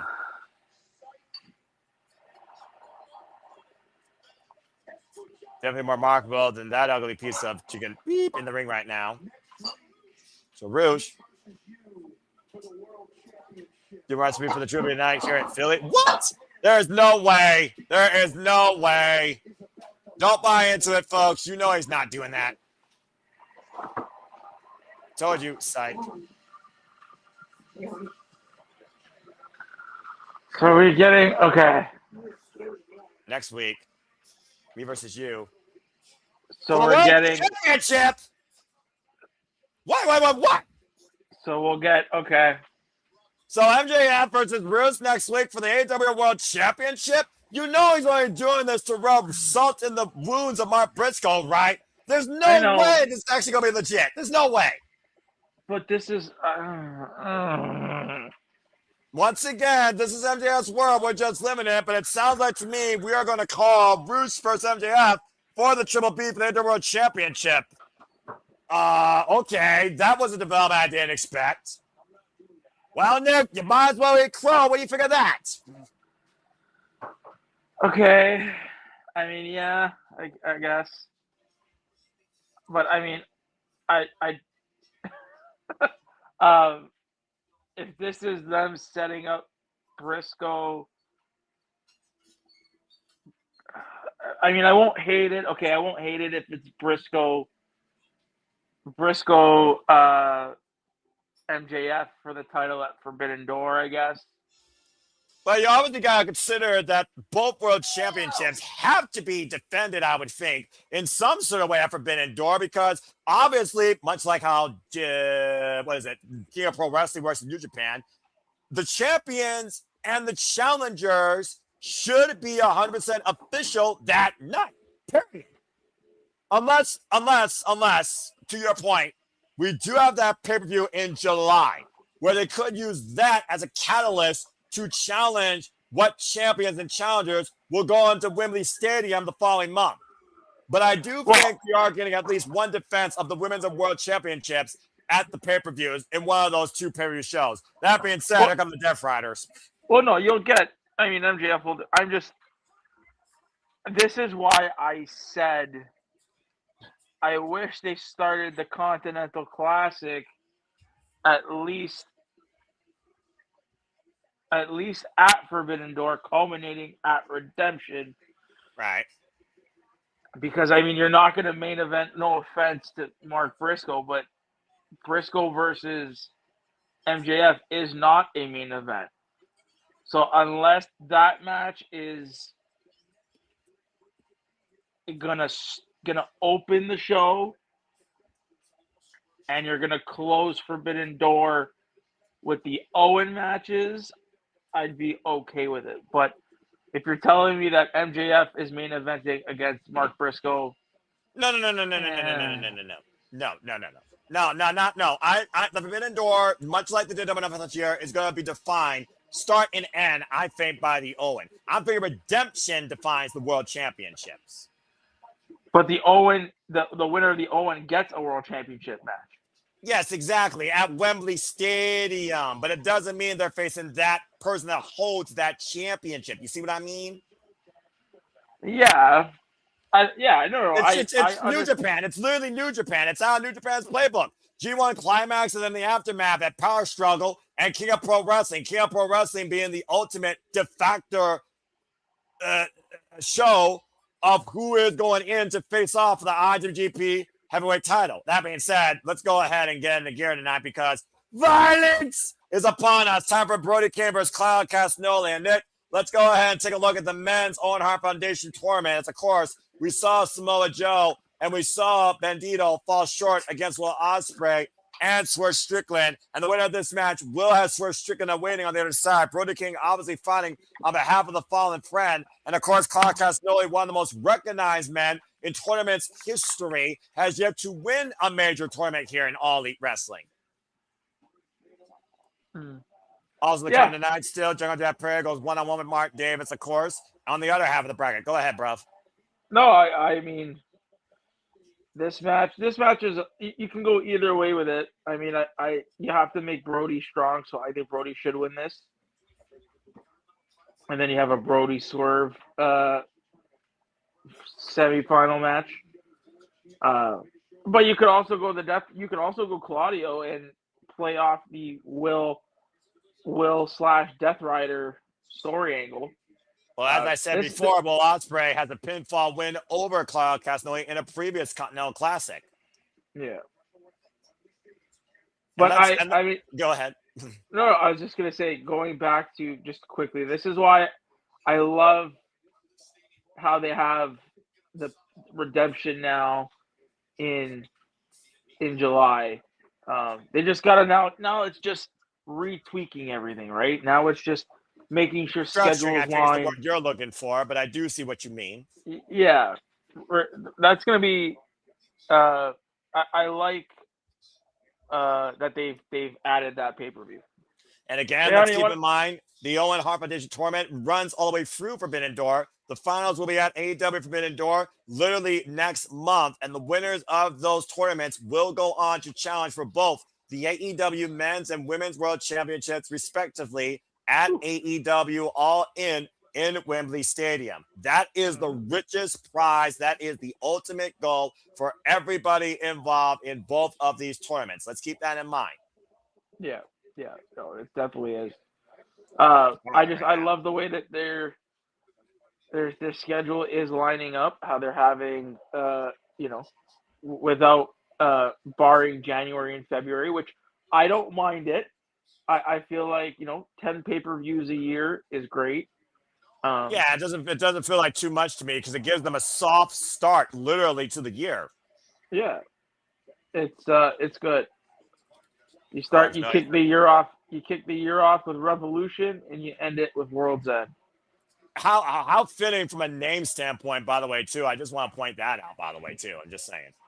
Mm-hmm. And then you walk in the year end, of course, with a New Year's smash. And right now, we got the meat division here as both these men are heavy-handed and hitting each other hard. Of course, still to come tonight, Ty J will also be in tag team matches. Of course, they have the goal of becoming women's tag team champions and upsetting the Divine Dominion. We also learned with Andrade putting his name out there for the AEW World Championship, he will go one-on-one with the inevitable Ace Austin. Ace Austin, who has been a hell of a stud lately here in AEW, taking on some of the best AEW has to offer, but still looking for a big major win as both Claudio Castagnoli and Brody King picking things up when they left off in the 2024 Continental Classic. Gold League action, and Claudio Castagnoli won that night against Brody King. In 2023, though, in the Blue League, Brody King got the first victory in singles. Oh, God! Against Claudio Castagnoli. They are both 1-1 against each other in tournament action. And, of course, this tournament is single elimination. Loser is eliminated from the men's Owen Hart Foundation tournament. Now, Claudio, though, oh, man, worked out by Brody King with that closing over the top of the floor. Odds are barking tonight, ready for this contest. Rick Knott. Nice steady night of television, honestly. I've enjoyed this so far. Claudio on the outside looking to regroup. Oh, Claudio not looking to get back in the ring here. Maybe trying, to use the count out to his benefit here and deflate any momentum Brody King has. Brody King on the attack, though. Now both these men on the outside. This could get dangerous and violent real quick. Brody King, of course, who previously challenged MJF earlier this year for the AEW World Championship. Lest you forget, back, of course, at Grand Slam Australia. Knife-edge chop giving Claudio a seat, and uh-oh.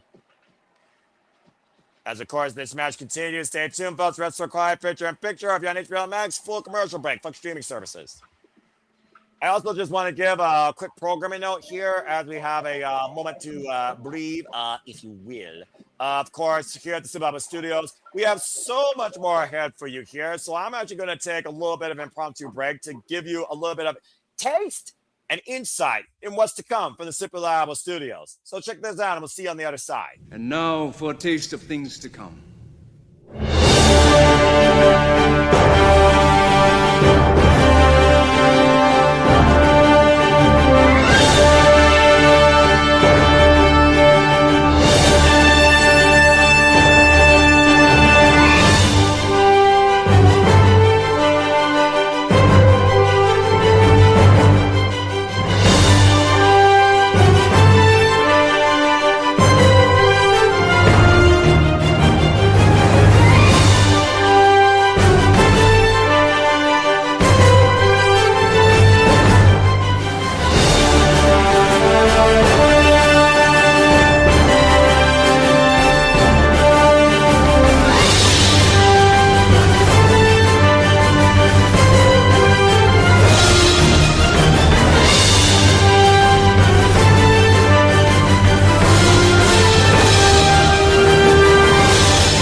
as always, here in the Super Live Studios, we truly All the want to wrestling. remind you how we always encompass, embrace, celebrate, engage, pontificate, analyze, criticize, and react to all the wrestling. As we continue forward here tonight with a special 3-hour edition of Collision AEW Dynamite. Again, so much has already unfolded. We, of course, saw Kevin Knight go to business for himself as Jet Speed is no more. Chris Jericho was able to overcome Ricochet with his patented lion salt here, of course, in the original going.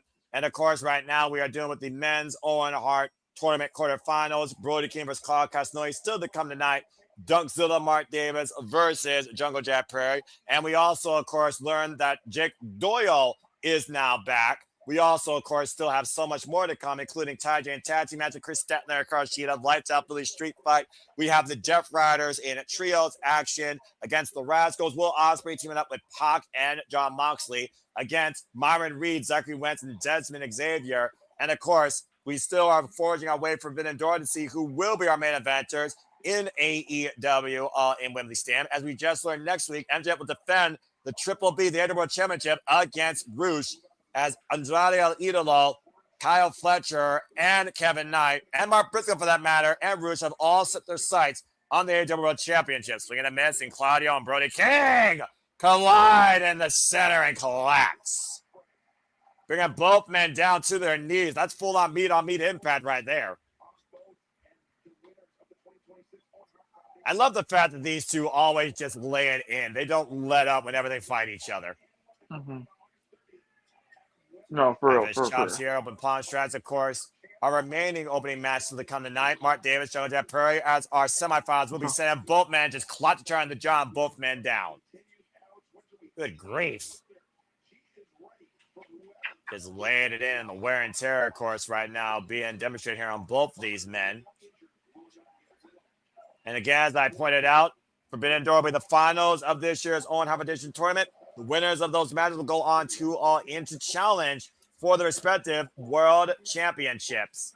As we learned, next week we will find out who the Forbidden Door is that will face Alex Windsor in the women's Owen Hart Edition tournament quarterfinals, since Willow Nightingale had to vacate her spot. So is it Danny Luna? Is it Charlie? Is it Deon Purrazzo? Is it Queen Aminata? Is it someone from Storm? Is it Kaylee Ray? Is it Nikki Storm? Is it someone from the UK? Is it someone from Canada? Is it someone from Mexico? We will find out next week, and it is also official. MJF will defend the AEW World Championship against Roosh after winning that fatal four-way tonight and declaring Mark Briscoe unfit. Now, Claudio teeing off here with these uppercuts here in the corner. Combination left and right here, just teeing off against Big Bad Brody King. Trying to wear down and take out the big man at this point. Average whip, and Claudio Castagnoli has such a damn deep gas tank. Easy for me to say. Average whip. And again, Brody King able to get the boot up, though, preventing the running uppercut. Big elbow smash. Knife fist chop. Of course, Brody King finding out about having his full-in brochacho, of course, in Bandito, who lost to Swerve Strickland and still probably doesn't have full filling in his neck, Nick. He probably does not.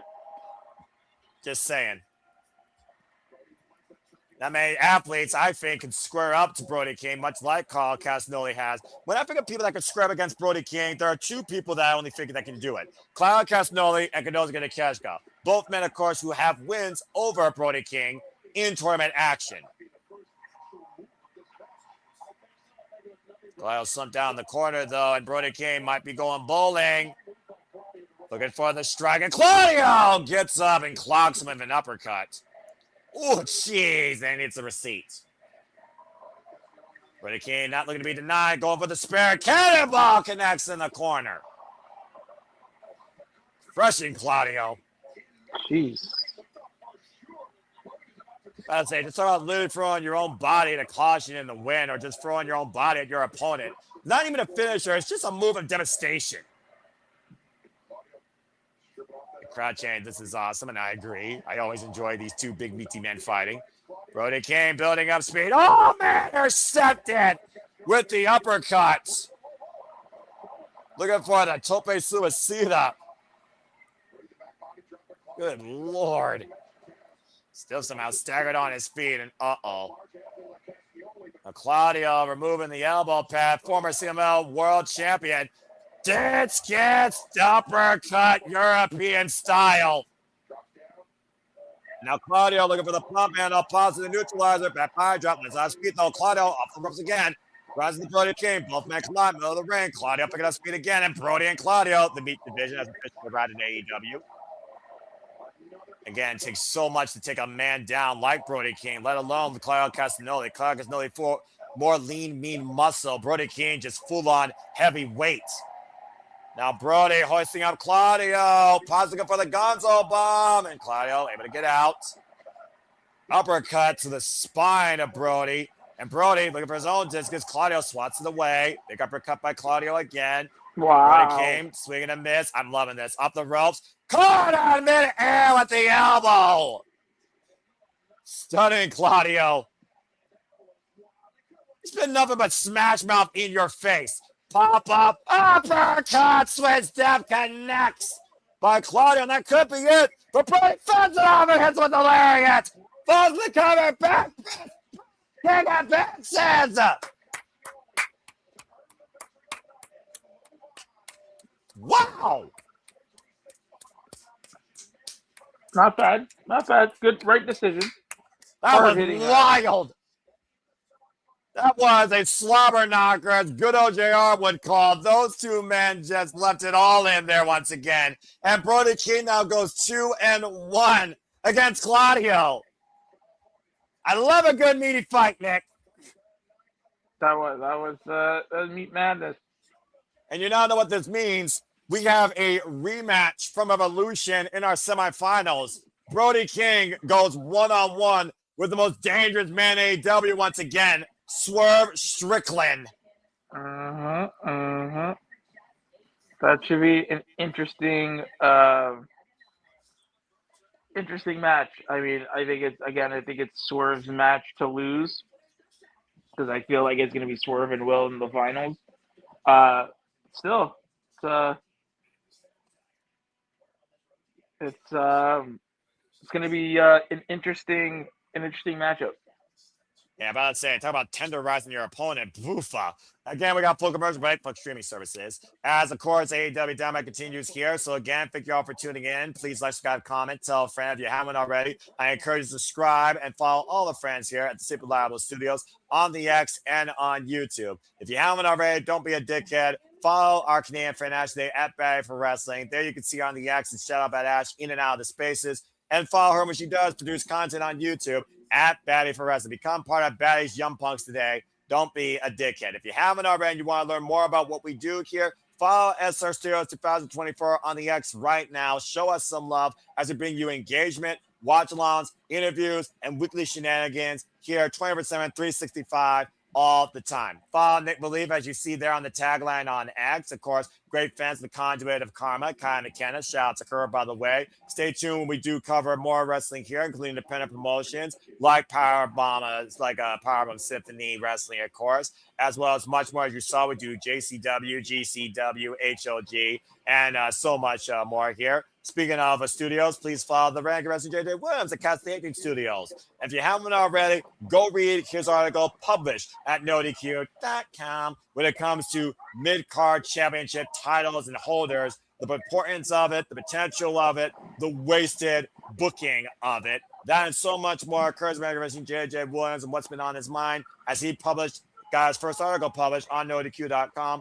Go and read that today. And follow our Mighty Morphin Pig Powers and Attila at Pop Culture Powerbomb today on the X, her new endeavor, bringing you all sorts of pop culture, anime mentions, outlooks, and other vlogs and tales in and out of all things pop culture. Again, follow today, Pop Culture Powerbomb, or follow Attila at Rangers of Wrestling on the X.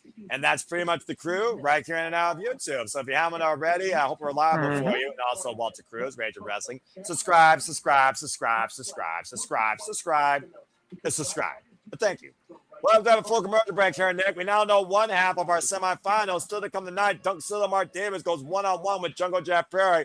Both these men now 1-1 against each other, much like Brody King and Claudio Castagnoli was. Do you think Jungle Jack Prairie gets the better of Dunkzilla here, or does Dunkzilla punch his way to the semifinals? Let's get a quick pick from you.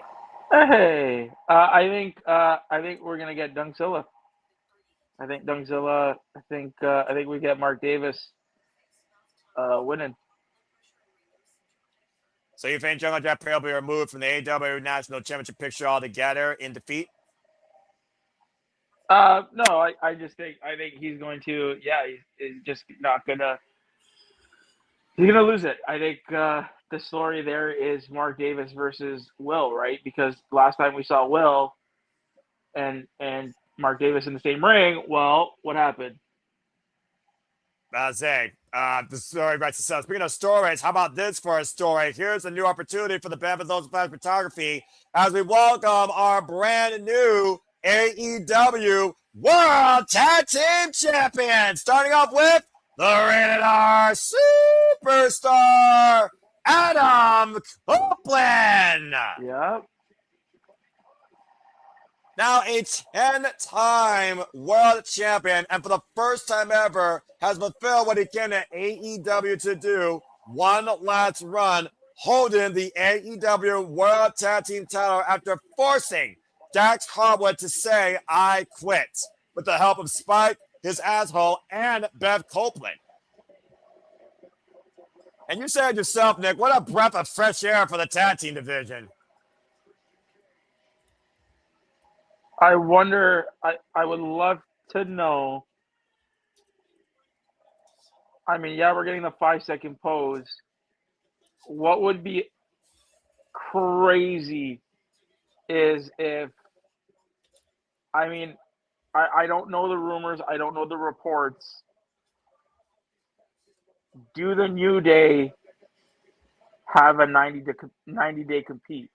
I don't know, but I know there's been a long effing time since I've seen that man wear a full open button-up blazer, turtleneck, and a championship on his shoulder. Of course, instant classic Christian Cage. And I gotta be honest, when Adam Coleman first arrived in AEW, I was not considering these two becoming tag team champions again, considering what Christian Cage did all on his own here. You said yourself, Nick, arguably one of the best workers to come from WWE into AEW consistently. And it took a long damn time from a go fuck yourself to a go find yourself, meaning a resolve yourself, to allow these two to become AEW tag team champions together. You're right. Oh, this is awesome, dude. It's really cool. It's a new world. It's a new day. It's a new tag team leading the way. Yes, it is. And the crowd is loving it. And of course, the traditional respect chant, "You deserve it." I'm going to one-up them and say they fucking earned it. I'm not going to lie. Those straps look beautiful around the waist of him coming on the shoulder, Christian Cage. Philadelphia. Here we go. I know what he's going to say. Sit down and shut your mouths. He's an asshole, Cope! What? He's such an asshole!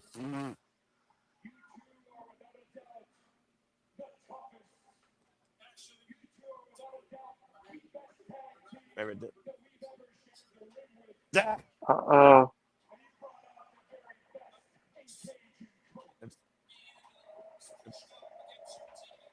On FTR right now. You hear what I'm going to say. Look, here it is.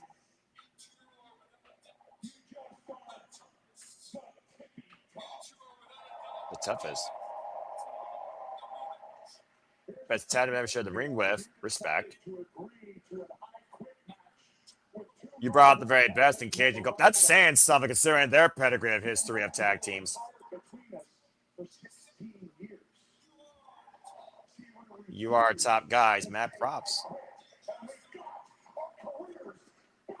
You just ain't the tippy top. Facts! Uh-huh.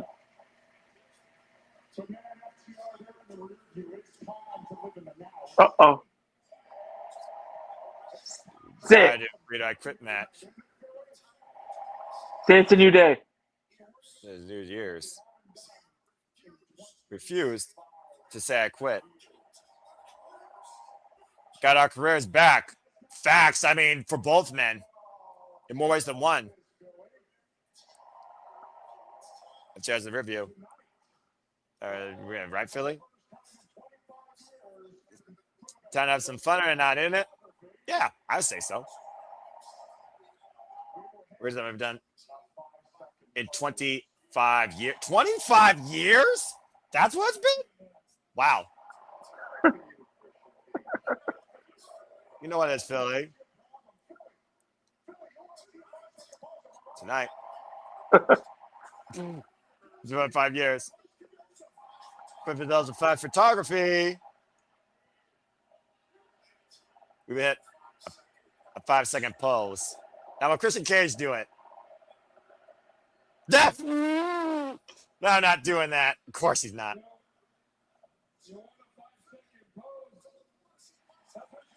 I want to see it. I want to capture it. I literally got my phone out. I will take a picture of it. What the fuck? It's about to say, come on, let's do it. Let's freaking do it. That'd be funny. Let's freaking do it.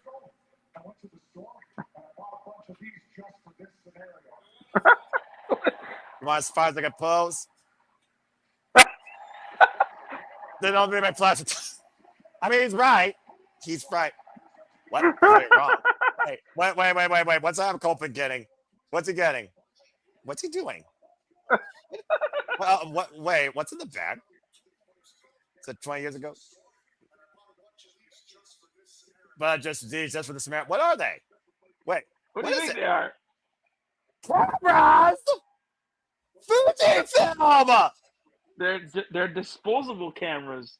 Yeah, they're literally disposable cameras. I don't think you can buy those anymore. I can't remember the last time I saw a disposable camera bought at a store, Nick. I mean, come on now. Those aren't even on your Dollarama. That's the best. I can't believe those still exist. This is quite a surprise.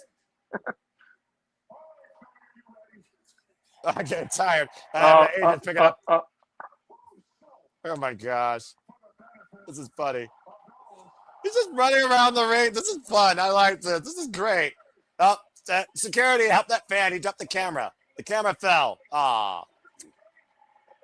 I would literally go buy a disposable camera just for this moment. There you go. All right.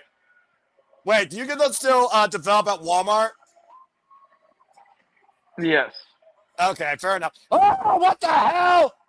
The dogs! David Finlay, Clark Connors just clocked Grayson Cope with a shillelagh and sent Christian Cage short first in the ring pose. Of course, these freaking savages had to ruin this.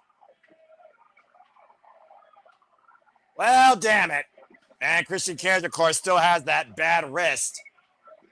Not the 5 seconds of fame that Christian Cage and Cope were intending to have here tonight in Philly.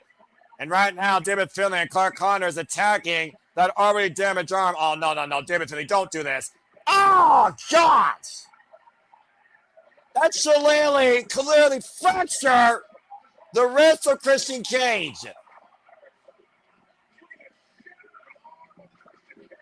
I'll say, again, Cope right now can't do nothing about it. Someone needs to get some help for Christian Cage here. They might literally break this man's arm. Oh, this is bad. Oh, no. Oh, no.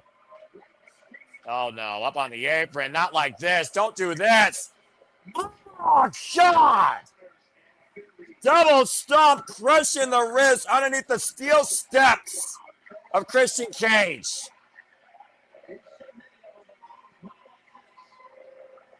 Cope got brain with a shillelagh. He's not going to get from that. That's worse than a concerto. And David Finlay clogging Christian Cage with the shillelagh. Well, Nick, I think you got your first robbery. Cage and Cope left motionless. Good grief. Definition of a cheap shot. I've ever seen it right now. In passing, Cope with a shillelagh across the throat. Now Connors right now squaring up Adam Cope in here, and it looks like no one's coming to Cage and Cope's age here. These dogs are running wild. Someone called the dog catcher. And spear by Clark Connors. And they don't give a fuck what you think. Well, I'll say right now, they bring in the cameraman force to the ringside.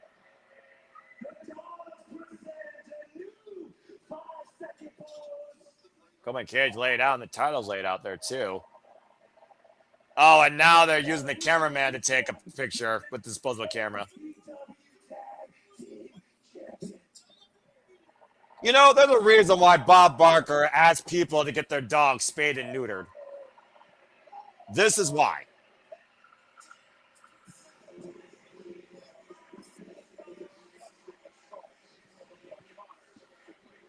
Well, that happened.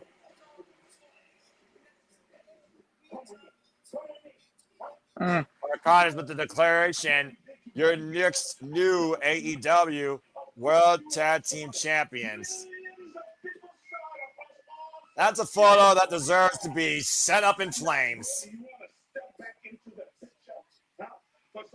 Well, I knew someone had to come out and spoil the party. Unfortunately, it was the dogs that did that. As we go backstage now, it's Swerve Strickland.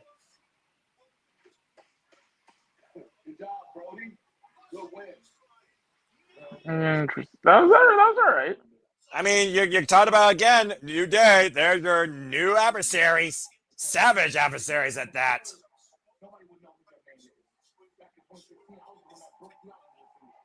Staying swab and sticking the Owen. They're taking the Owen to the main event. Yeah, of course, cheering Brody on the win.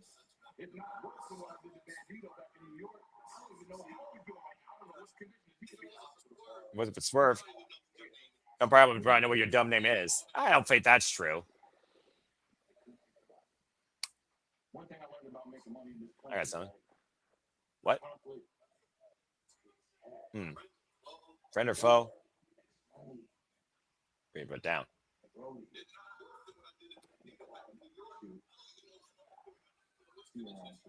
I don't know what condition Benito is right now. He could be in the hospital. There's people watching, like you said. You couldn't take their eyes off it.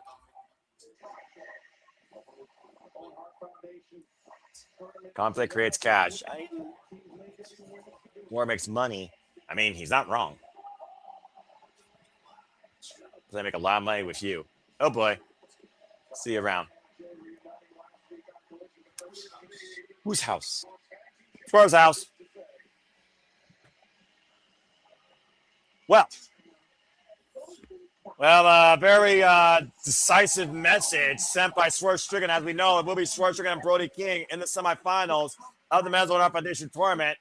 Well, from an absolute segment full of spite by the dogs, Ty fight. Hey, Alley Catch is back. Good to see Alley Catch once again. And of course, the Vitamin had this message for Ty J after their last 5-minute eliminator.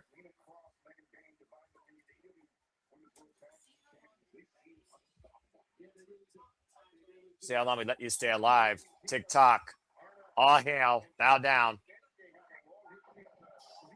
Hey, Everett. Been a while since I've seen her. Good to see Alley Catch once again. Let's just make Alley Catch all elite. Why not? She's been getting the paces around here. She's no longer involved in GCW. Bell Rays are underway. There's only one woman right now in the Indies. I know. Listen. Alley Catch and Kai McKenna had a great chemistry, I think, as a tag team. I'm just saying. I wasn't even saying Kaya. I mean, Kaya, obviously, but I like. Tag. I was just speaking on recent with Alley Catch, but go ahead and talk about who you think should be all elite here. Ooh, dangerous J kick. I mean, there's a woman out there that has been championing for AEW, even though she's not signed, and that's Charlie Evans. Like, I do agree about that. And again, like I said, Will Ospreay is high on Charlie's potential at AEW. What a plump kick! My God! That Brazilian freaking black belt coming into play here. And Ty J, nice neckbreaker takeover. Ty J, scrambling against him. Everett! Knee strike right underneath the jaw. Now, Anna Jared's got some. Uh-oh. Up in the gory. Into the tie. KO. The knee, the shot, out of the catch, out of the picture. Avery Everett out of commission. That's it. Well, it was quicker than definitely some of Divine Dominion's eliminators. Welcome back to the tag team division. Anna Jay and Ty Mello. Ty Jay looking to fight and finally achieve what they believe should have been theirs this whole time. And it looks like Speed on My Belly might have some things to say backstage. You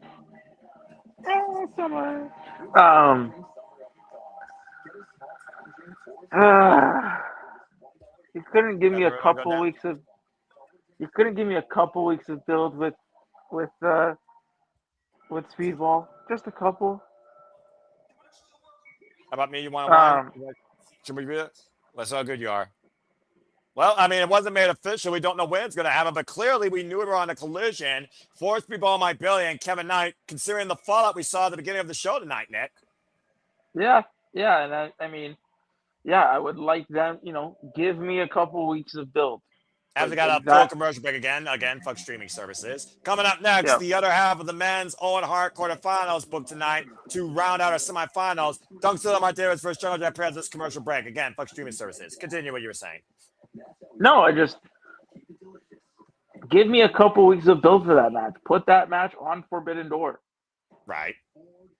Well, I mean, again, the Forbidden Door, we know that we're going to open the Forbidden Door next month in June, and they still have a few weeks to figure everything out, Nick. And again, we don't know necessarily everything to come. We do know this. We're going to get both semifinals for the men and the women's Owen Hart Foundation tournaments that night, probably. And we're, of course, going to get the finals as well, because I think they're truly going to encompass both the tournaments that night in a capacity. I know I most certainly would. And we also know, of course, the winner of those tournaments will go on to into challenge for the world titles. What we don't know is who's going to be the world champions.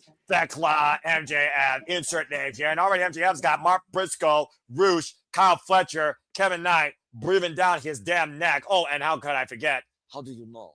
Andrade El Idolo. And as far as the women, the jury is out when it comes to Tekla's history back, of course, in Stardom. Let your spray do the talking.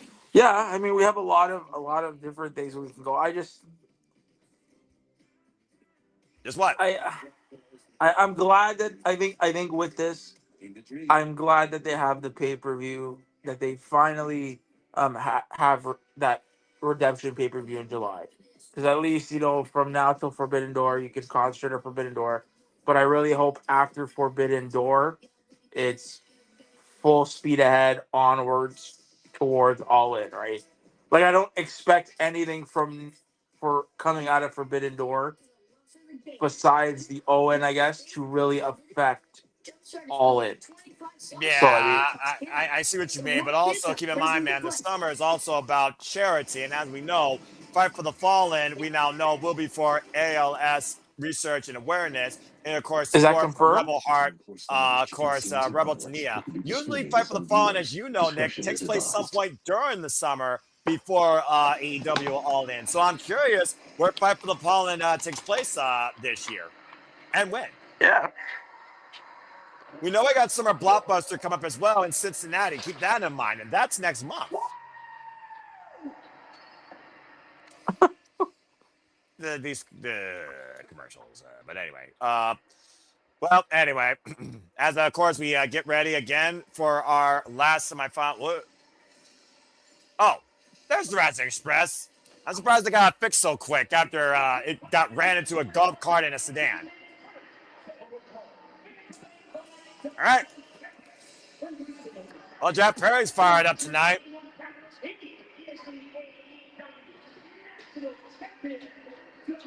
Be interesting to see if Jack Perry gets the win here against dangerous Dunkzilla. Of course, for those that don't know, Mark Davis, he got dropped toe hold into the bottom foot of a leg of a chair, and it caused him to possibly blind himself in one eye. That's why he's wearing an eye patch. And that might play the John Jack Perry's advantage tonight, Nick.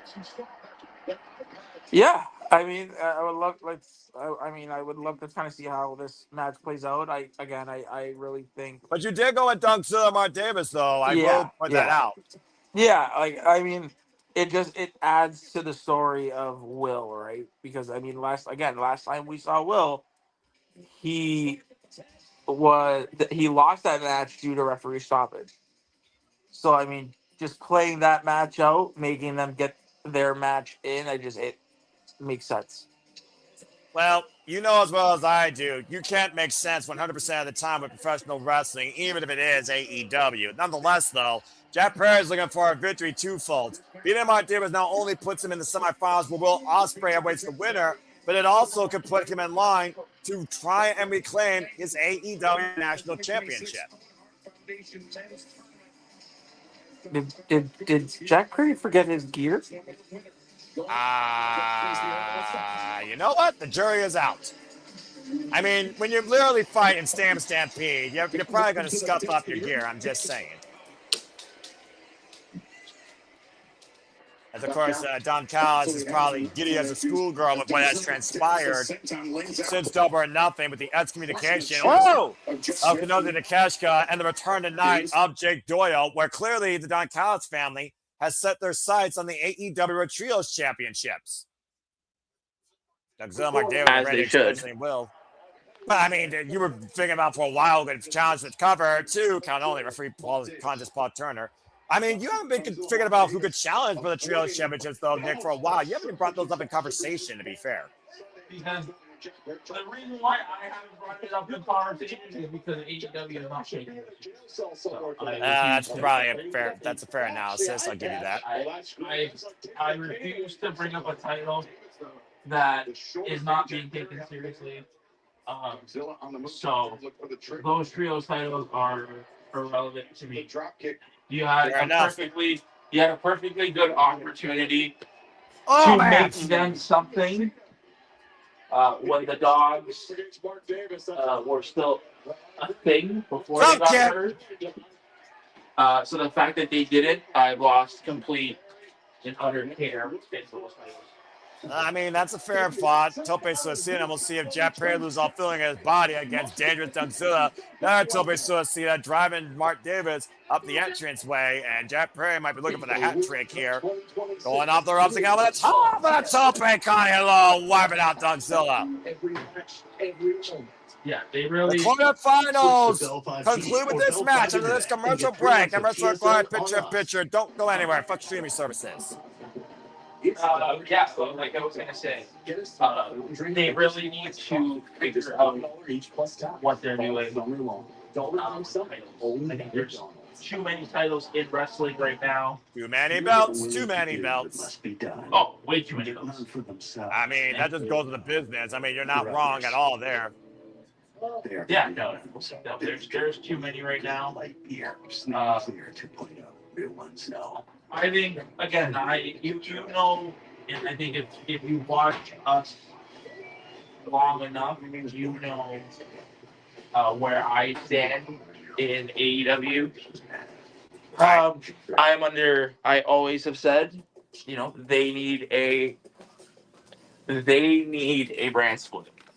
I think you make Collision your own show, Dynamite your own show, and with that being said,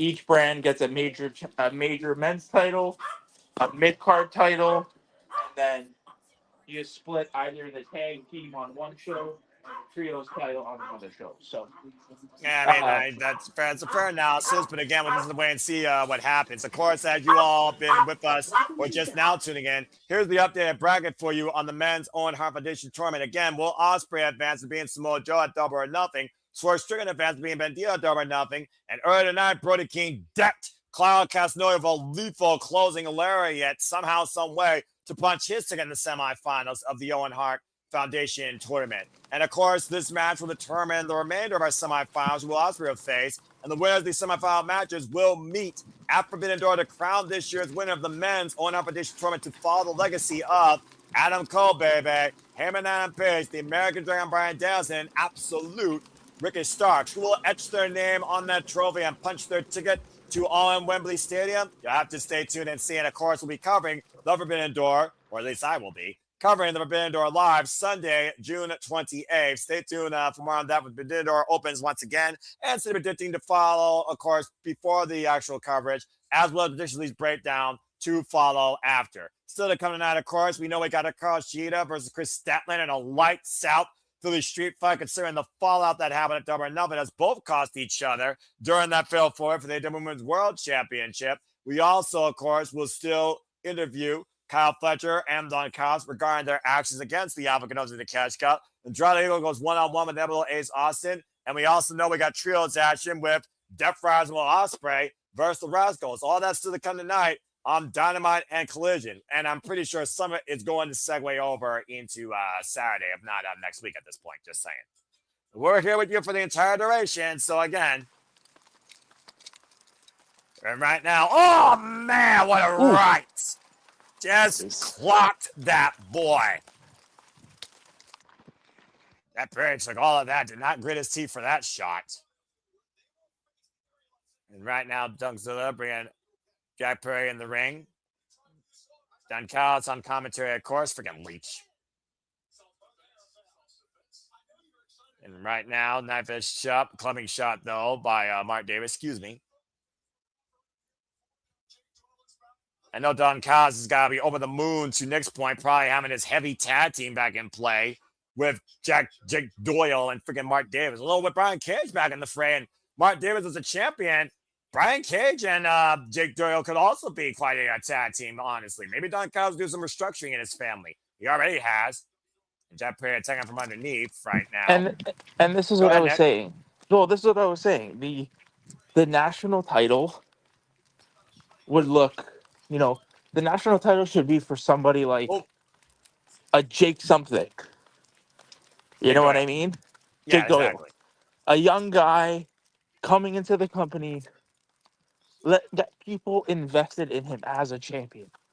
And then you can see where you can move him. Oh.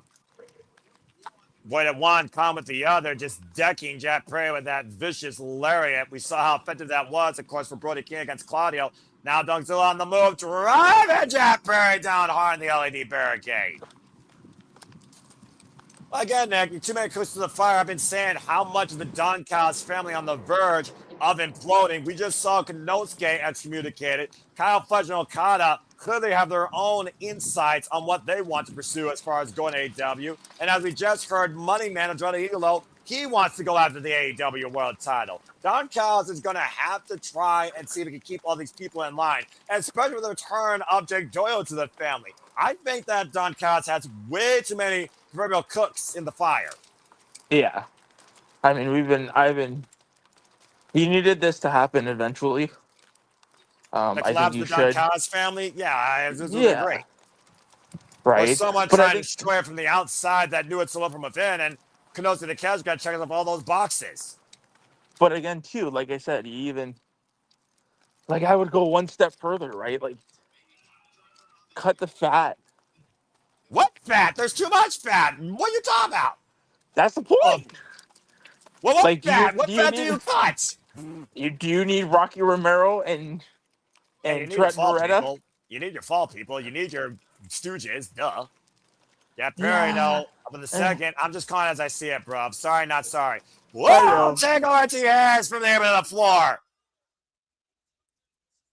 And right now, Jack Perry moves off the outside, wiping out Dunkzilla. And right now, Jack Perry might be looking to remove the fat from Mark Davis's hide and remove him from this tournament. Up the top rope again. Moonsault connects cover. Hook the far leg to advance. Kick at two. Woof. Just not enough body weight on the cover. Not enough weakness in Dunkzilla yet. Still hobbling his way and surviving. Now always up to Perry. Sending power slam. I mean, freaking Mark Davis, Jake Doyle, Brian Cage, Lance Archer, Kazuchika Okada, Kyle Fletcher. And it felt like for a period, it looked like for a moment, and now the cover shoots the half of the far leg, 2 count. Don Callis might be even putting the open invitation out there to Kevin Knight. No, I don't want to see that. Let Kevin be Kevin.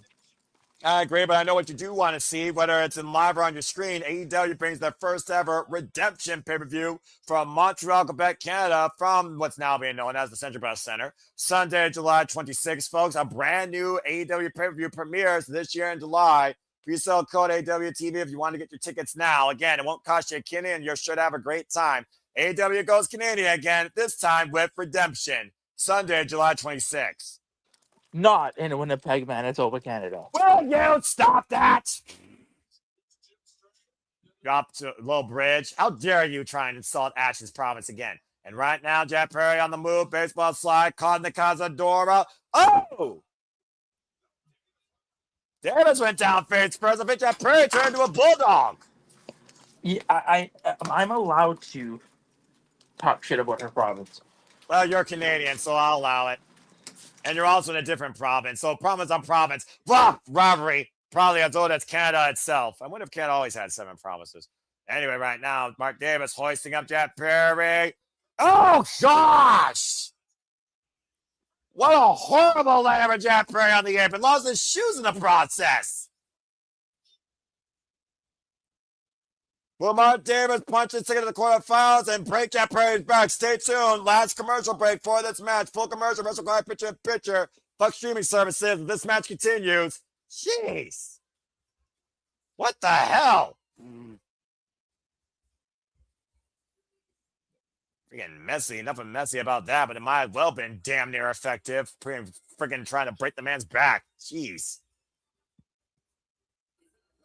Oh, anyway, again, as I bring you up to speed on what's ahead in Summit Studios, stay tuned this week's predicting 11:30 p.m. Eastern Standard Time Thursday night for Clash and Rematch Italy. Of course, me and a gaggle of fools will be predicting WWE PLE. Of course, we'll be covering it this Sunday. I don't know if I'm going to be on the call because I'm trying to rearrange my schedule, take more vacation time, and people think I work too hard. I think people don't want to hear me call everything. There's more voices than me that can talk wrestling. So stay tuned to see what happens Sunday, 2 p.m. Eastern Standard Time. I might deal with more important things like church and family. And of course, me and Papagino, my fellow Italian statistician, will of course be doing Predictions League breakdown next week, Monday night, 6 p.m. Eastern Standard Time for Clash in Italy, the aftermath results and the prediction scores of the Predictions League in conjunction with No DQ and my brand here at City Predicting at the Supplements brand for all things wrestling.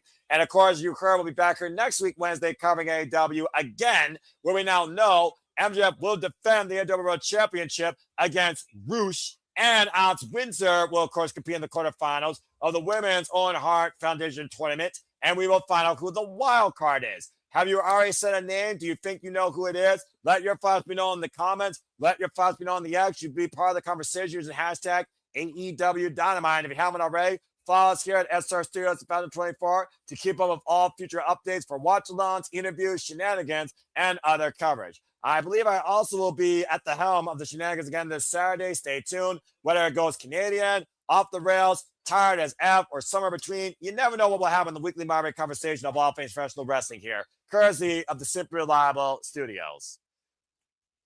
As we got a commercial break again, right now, we're just chilling here. And I also do wonder, though, the Jungle Japan and Luchasaurus, like, when is Luchasaurus actually going to be clear? Like, is he going to, actually get a chance to maybe go after the tag team championships alongside Jungle Japan or go after a singles championship? Let's forget a bygone life. He is a former TNT champion, in case you all forgot. I'm just saying. As we return back here to AEW Dynamite, of course, we're staying with this match as long as it takes. Both men fighting for the final spot in the men's tournament for the Owen Hart Foundation here and for a chance to main event Wembley Stadium for the AEW World Championship. Boot wash and a vicious sliding elbow strike to the side head of Jack Perry, who looks literally out of it right now. I mean, by the way, he's still out of his shoes, by the way. Just want to put that out there.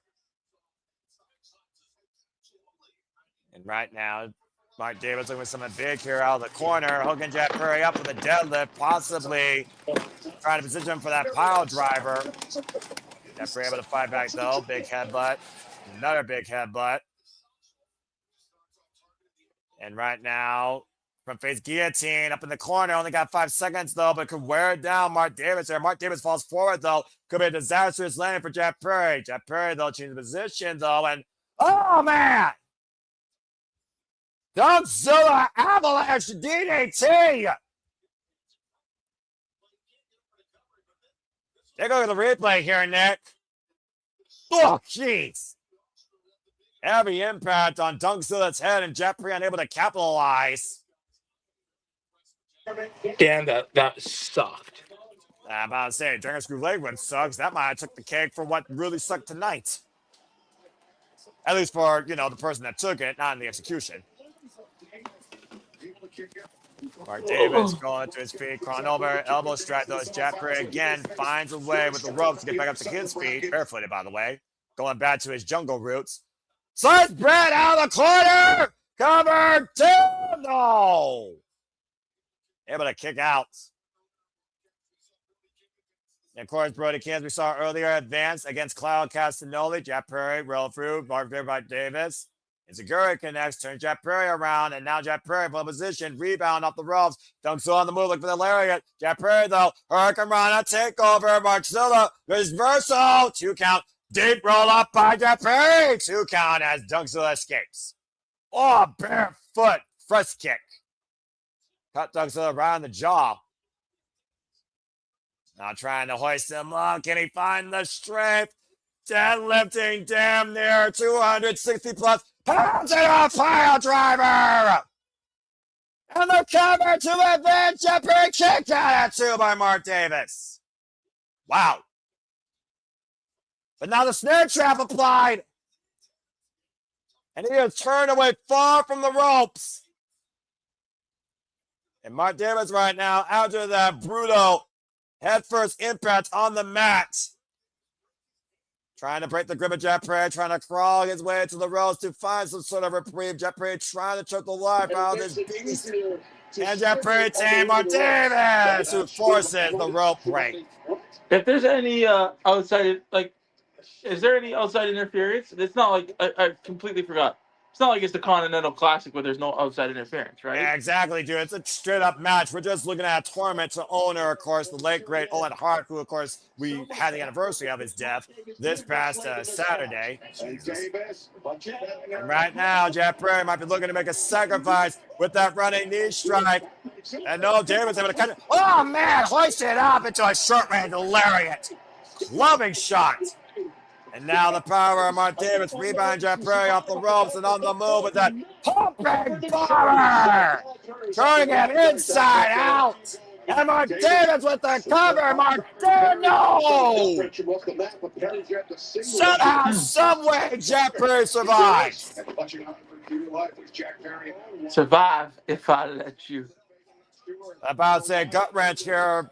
Alternate position. Jeff Perry grabbing the leg, preventing Mark Davis from trying to hoist him up into that pile driver. Now pushing Dunkzilla into the freaking corner. Good grief.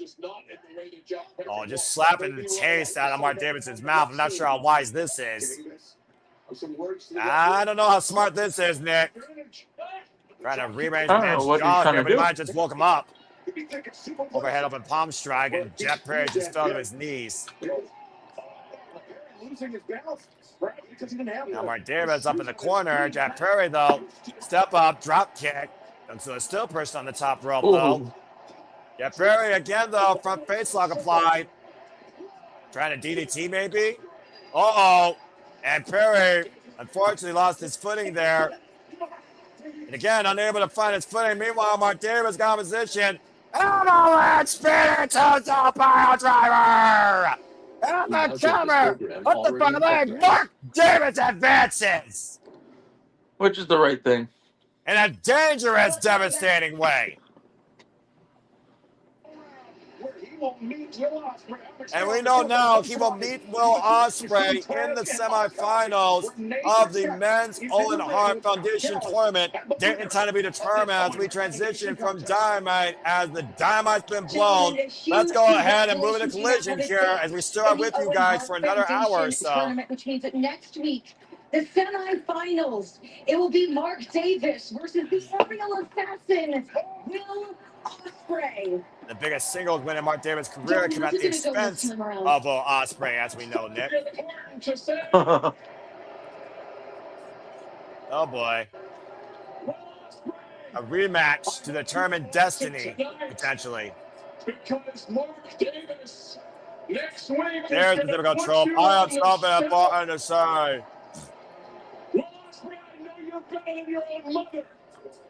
You were on the Callis family. And you thought you were the chosen one. That's what's going to put you on the shelf. You were never the chosen one. Well, I know you better your mother. I don't know about that. Uh-oh.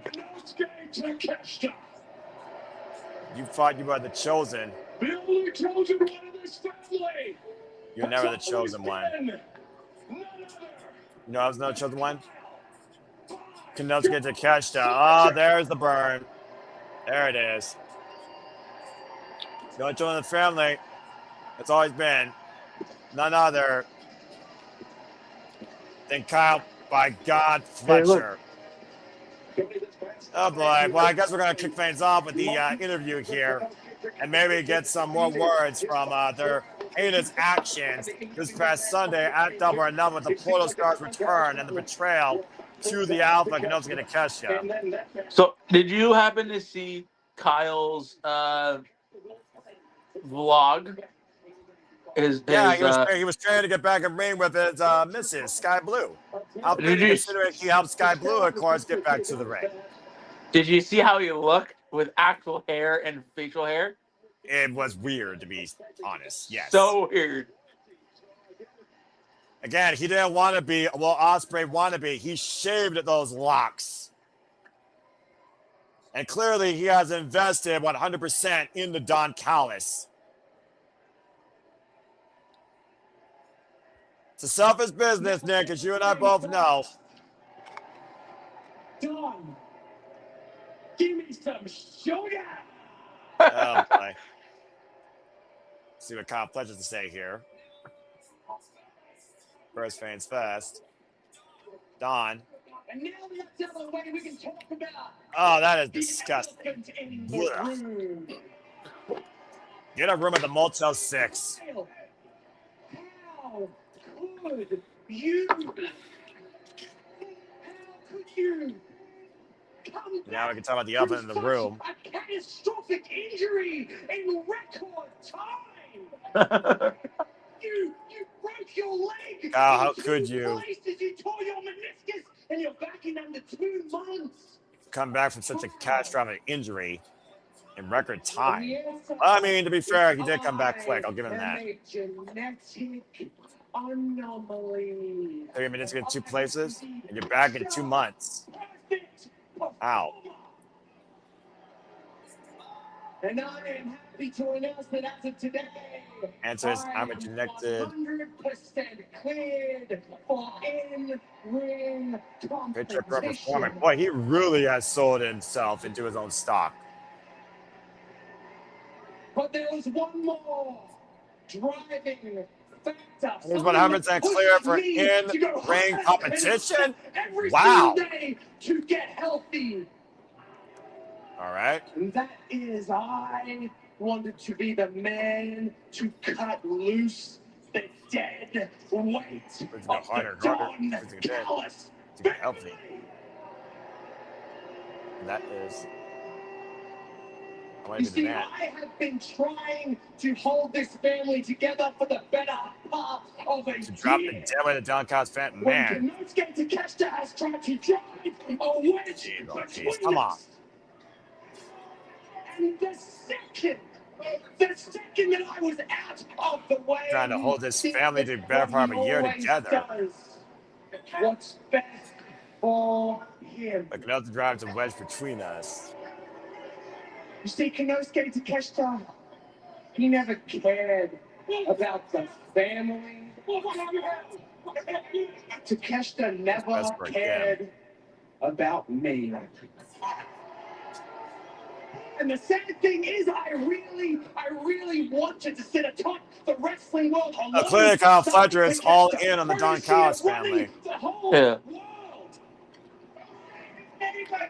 But now that is never going to happen because Konosuke Takeshita is a selfish. That he wanted to do alongside Takeshita, apparently, Konosuke. Now it's never going to happen.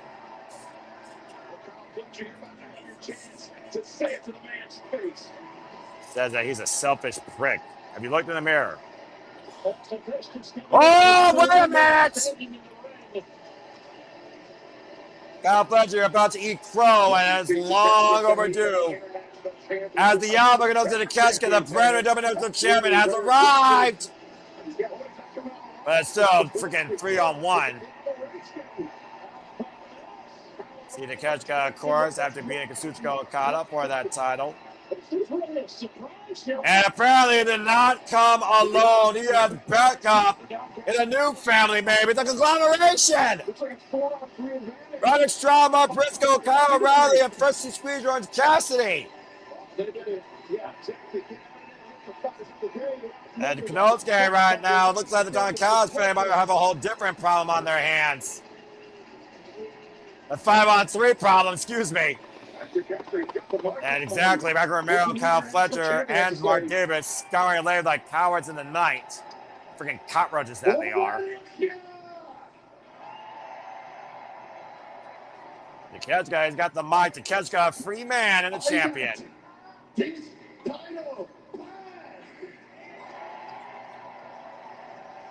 I don't speak Japanese, Kyle. Knosuke.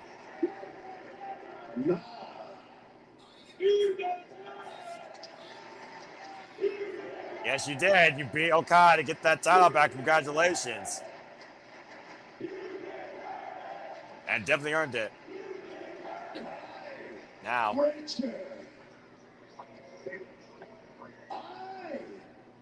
there a chance bringing out?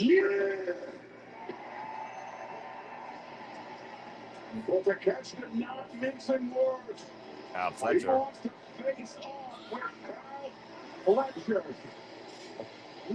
And Knosuke wants Kyle Fletcher one-on-one, a man that's short on words and all on action. Protostar versus Kyle Fletcher. Protostar versus Kota Takeshita 2 might be coming here very soon. Coming up next, though, Death Rise Will Ospreay. You heard me right. Death Rise Will Ospreay, John Moxley, Puggle Ospreay. It's got the Rascals, Myron Reed, Zachary Wentz, and Desmond Xavier in trios action. Coming up next, as we go to Will Ospreay backstage.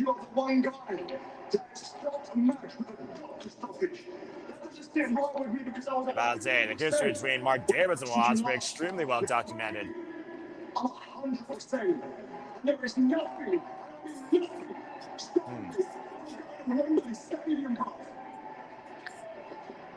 Ospreay saying he was 50% when he wrestled his ass. Now he's 100%. And it is official. Next week, Will Ospreay, Mark Davis, semifinals, the Owen Hart Men's Foundation Tournament on Dynamite. And apparently, Pac, not with the fist bump. He should fear with the fist bump, though. I mean, he is a bastard, to be fair. Go team. My interest is this way. Yeah, Ospreay is not a Death Rider. I want to repeat, Will Ospreay is not a Death Rider. Anyway, let's over this shit. Oh, that was funny. Cheeky Brit. It's an interesting dynamic here. You can change it. You can do it from there.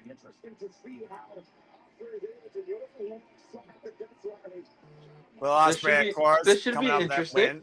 win against Samoa Joe. Yeah, right. It's the first time we're seeing Will Ospreay work with John Moxley and Pac, the Death Riders, since he's been with them with this training, disciplining and conditioning his neck, and helping strongly with his recovery. And of course, our third hour actually continues here. Welcome everybody officially to AEW Collision now. As we got 1 hour Collision, and of course, coming after this is a lights out Philadelphia street fight with Kris Statlander, Shida. Oh, a chorus call for the aerial assassin here. All the way to the semifinals. I'm just saying, I love hearing this song. One of my favorite themes in all professional wrestling. Yeah. Yeah, I would say it's definitely brings the energy. I will say that. And this theme brings a whole different mood. Yeah, is that how you are? I'm just trying to think. Did I see him at All Out? Was he there? He was there, right? Of course, John Moxley being brought in by the Truth, Maria Shafir, of course, the key to this Death Rider mentality and the holder of Jon Moxley's AEW Continental Championship. No, Will wasn't there at All Out, was he? No, you would know. Will Ospreay at AEW All Out. He No, wasn't he at All was Out? not. No, He was not. Remember, he was taken out prior to that in that lights out steel cage match at Forbidden Door. Yes. So he wasn't at All Out last year. It's okay. I got to witness what I think. If I had to say a top three, I think my number one match, which was Will versus Kenny. I got to see that live at Forbidden Door. You did, of course, at Forbidden Door. And again, Forbidden Door will come next month. We'll be covering here at Simba Studios live. And I'm looking forward to covering that show more than any other show that day. Yeah. Hopefully there is some story beats right now in regards to, New Japan and AEW, right? Would you have the, let's see what they do with Callum and all of them. So, I mean, there is some stuff. I do have a question. Maybe you can answer it. Go for it. With Yota Tsuji and the global title, do they get automatic rematches? Like, do you think we can run back Yota Tsuji versus Andrade for the global title? Oh, absolutely. Yeah, absolutely. I could see that being ran back because at the end of the day, that title was meant to be defended against outsiders and invaders. Who's to say it can't go the other way around at the very stage those people work for? It all comes down to me, though, what happens at Dominion. If Yota Tsuji wins back the IWGP Heavyweight Championship, there might be a different itinerary in mind. Regardless, I could definitely see the Global Heavyweight Championship defended at Forbidden Door that night. Okay. This is an interesting, I think, experiment that Jon Moxley's running. Remember, trying to turn, Ray Shapiro allowing the Rascals to move forward. Almost trying to literally, again, turn Will Ospreay into the most dangerous weapon possible. I guess we'll see how dangerous Will Ospreay is against three aerial radicals like Myra Reed, Zachary Wentz, and Desmond Xavier, the Rascals. This is going to be a wild match. Two-thirds of the Death Riders team, Will Ospreay electing not to attack from behind. You see a lot of Will Ospreay influence with the Rascals when you see them compete, that's for sure. The bell rings are officially underway, and Jon Moxley on the attack immediately as there goes the Rascals. Ospreay isolated, though, with the former Wesley from a slave name, I mean NXT. Of course, Desmond Xavier. Arch about the ropes, slips underneath. Catching the head of Will Ospreay. Take out Tiaras. I wouldn't mind seeing this as singles, though. Into the leg lariat. Don't blink, by the way, folks. Take out Tiaras again by Desmond Xavier. Getting the better of the Arrow Assassin early on. Combination offense here. Ospreay setting up the ropes. Nice drop kick. Takes Will Ospreay down. And the cover now to count only as people are, of course, on the conversation on the actions and hashtag AEW Collision. And did you notice the way that came on? Will was kind of like, what the fuck are you guys doing? Oh! Yeah, again, Will Ospreay talked about before. Sometimes you gotta do things you didn't think you would ever do to get to a better place. And he did that, thanks to Jon Moxley, who gave him the second chance. And so far, what Jon Moxley's done, it's only profited Will Ospreay. And tag made by Pac. I don't think that tag was intentional for Will Ospreay. Obviously, Jon Moxley is the play-by-play man here. So according to rumors, AEW's Spanish announce team tonight announced that Grand Slam Mexico will officially take place in August. Oh, well, there you go. Might be a little before AEW All In. And now there's chop by Zachary Wentz trying to tee off against the Death Rider, still Continental Champion, by the way, as Jon Moxley was able to submit Kyle O'Reilly. And the drop down there, and Jon Moxley, Zachary Wentz for the spin, and Wentz dropped with the elbow. Back elbow strike. And knife edge chop, and so far the Death Riders and Ospreay. I say the end because, again, Will Ospreay is not a Death Rider. Not even the same colors.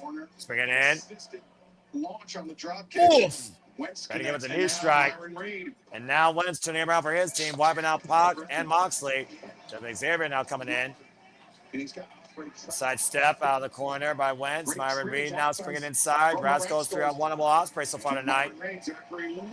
Up and over, springing back and in. Lung blower. Double stomp with Ospreay trapped. Double impact on the shoulders and neck. Brasco's now flying tonight, wiping out the Death Riders. Back and Monty wiped on the outside. Smoke him if you got him as this match continues. The Restaurant Client picture a full commercial break. Stay tuned. Fuck streaming services. Again, so much coming up here during the summer. Forbidden Door, Redemption for the first time ever. AEW All In, AEW Grand Slam, Summer Blockbuster, potentially Fight for the Fallen, coming back here to Ohio and Michigan. AEW right now bringing the sizzle to the summer season. I'm loving it. Yeah. Hopefully they can book strong quality television.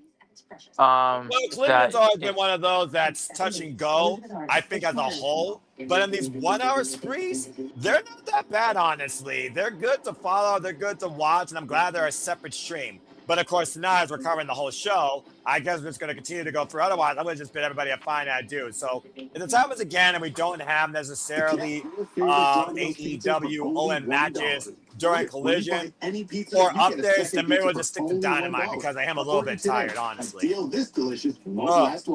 But then again, we've been going so crazy this past week with Saturday night's mid-event and AEW Double or Nothing. I deserve a break, damn it. Where your rewards go further. Oh, for sure, 100%.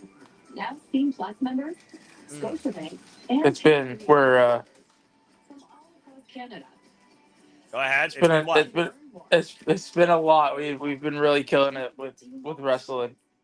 The wrestling business has been trying to kill us with quality entertainment across most of the board. But anyway, that being said, again, folks, just to speak up to speed, we know next week it's MJF versus Ruth for the AEW World Championship. We now know it's going to be Will Ospreay versus Mark Davis next week in the semifinals of the Owen Hart Men's Foundation Tournament. And the women, we're going to learn the wild card as wild card takes on Alice Windsor next week in the quarterfinals of the Women's Owen Hart Foundation Tournament. Yeah, the Owen is going okay. I think so far, honestly. They've been so far so good. Just gotta see. I want to see who this wild card is. Yeah, I want to see who the wild card is. So we put a lot of names out there. What would be the most underwhelming name to see as the wild card, Nick? You put out the great potentials. What would be the one that would be, you know, Your name is written. To you? Honestly, it'd have to be like, and I'm not saying this because I don't like her, because I think she's great. I think somebody like a Queen Aminata or like a Red Velvet or like somebody of that ilk, I'd be like, I mean, I see what you mean. I can see that. And of course, we know that Athena is the only one that has advanced so far in the women's Owen Hart tournament. Like, yeah, or like a Billy Starks. No, thank you. I want, if you're not gonna debut somebody, You're talking about how big the roster is, though, dude. I'm just saying. I know, but they haven't built anybody up to be in that position. And I don't want to see Queen Aminata or somebody of that like that is just going to come in and eat an L. Give me somebody worth it. Like, you know what I mean? Well, I talked about the Triangle of Madness earlier. This might be a chance for Julia Hart to step inside the tournament. Previous participant, of course, and with Skype on the other side, and with the Triangle of Madness controlling the women's division right now, with Thekla as the champion, that could be an interesting dynamic. But Thekla is very vocal during the scrum that she wants to face Sky Blue. She wants to see that girl succeed. And Sky Blue's been very vocal the last couple of years that she wants to be a face of AEW. Hell, many people think she's already been born hardcore out of the womb, and she was the MVP of the women's Blood and Guts. Yeah. No, I mean, I don't want. I'd rather Julia I'd rather Julia maybe do the TNT, try to get the TBS title or something. I don't know. I mean, she previously held it. That's a fair shout, and she did lose it to Will Nightingale at Dynasty, and of course was ending up injured in her short genesis of her career. And I don't know how Pac somehow still keeps coming back from injury and still is as lethal as he is. Straight up bastard. Whoa, gosh!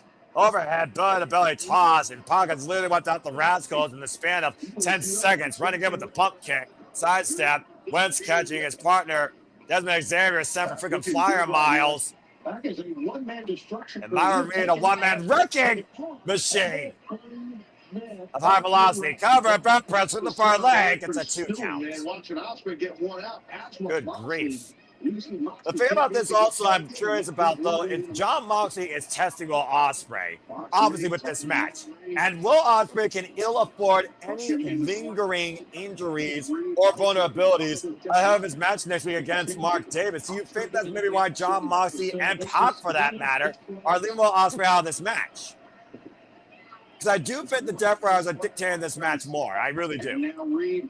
Right now, Train of Pain. Will Ospreay joining the Train of Pain, though. Jon Moxley, Pac, and Ospreay triple teaming against Myra Reed, and Rhea Shafir with a call outside the ring, by the way. Leading the troops. Friggin' Lieutenant. Cutter Ace Crusher. Vicious cutter. And Ospreay and Pac neutralizing the Rascals. Myra Reed isolated with Jon Moxley. And right now, Pac and Ospreay over the top. Super on Hilo, wiping out Wentz. And freaking Desmond Xavier. Tombstone Power over deadlift. Moxley in the cover. Myra Reed. Is this over? Kick out at 2. Good grief. As you see, of course, they're grabbing the bottom right-hand corner. Next week on Dynamite, Will Ospreay, Mark Davis. Someone's going to Forbidden Door. I think 99.9 out of 100 times people got their pick. Inside cradle by Myra Reed. It sounds like it's a 2 count. 3 and a miss. Whoa! Nice Matrix escape tip up. Catching Moxley in his own cutter. Out of nowhere. Almost like an RKO. Your feed's a little loud there, by the way, Nick, in case you are wondering, in case you're trying to speak to me. Say that again? No. You're good. You're good. I just want to make sure. Watch out! Well, I know Myra Reed's not okay after that freaking lariat running into that clothesline. I was just saying, in case you were trying to speak, your feed was a little loud there, in case you were trying to talk. Double stomp to Myra Reed's left arm right now, and Will Ospreay might be looking. I'm missing a takedown. If I was going for the flying armbar. Missed the kick, big boot. Jon Moxley trapping Wentz in a sleeper hold. Sidestep, hand, spring, up and over. Pac catching Wentz now. And brought down, or excuse me, Desmond Xavier into the brutalizer, cinched in. Ospreay into the flying armbar. Jujikatami, cross armbreaker trying to be applied. The wrist lock though, can Ospreay. Hybrid stands, death ground, and Ospreay gets the win via submission. Interesting. Wow.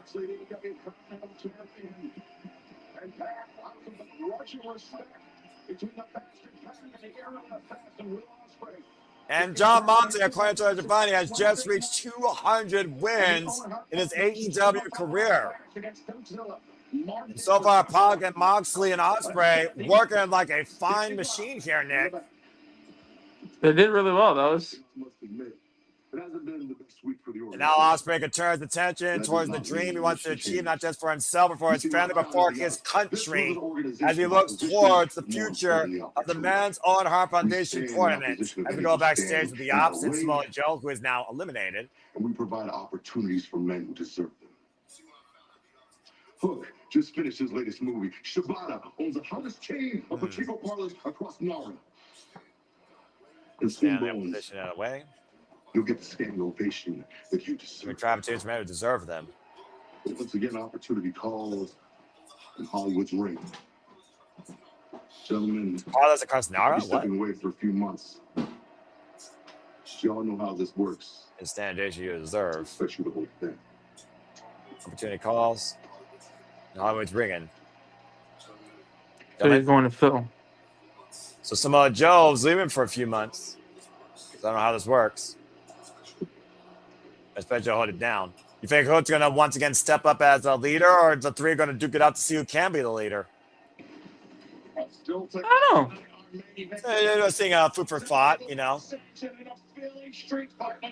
A little bit of a power struggle within the ops. Okay. I can see it. I mean, again, Samoa Joe was the one to bring freaking Ebony Bowens into the ops, and of course, still to come tonight, the women are going to go to the extreme. Kris Statlander, Hikaru Shida in a lights out Philadelphia street fight 1-on-1.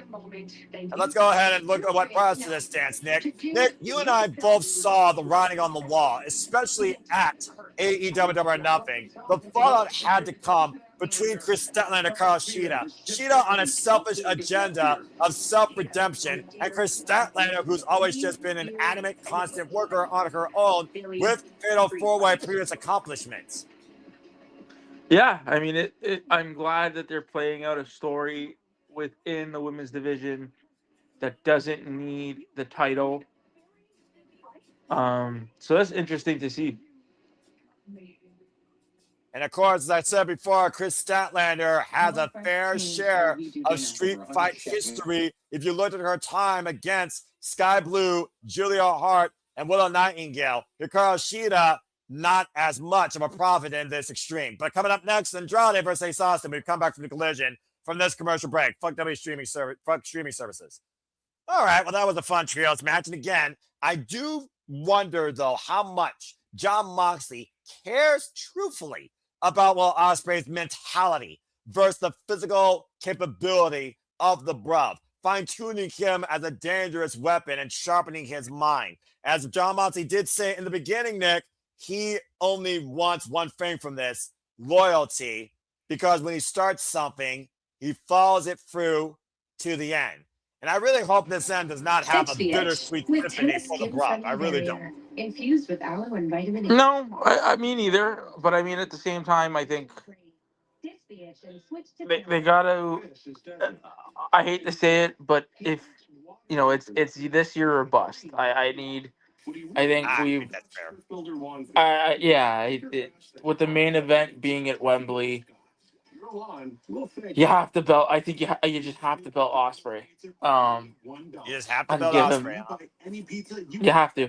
There's no. You won't take any other deciding factor, any other outside factor, any other physical vulnerability. You won't take nothing else.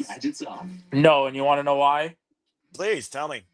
Because at the end of All In, I want to see Will in the ring with confetti, with Mrs. Bruv and his son in the ring, just like Bryan Danielson did.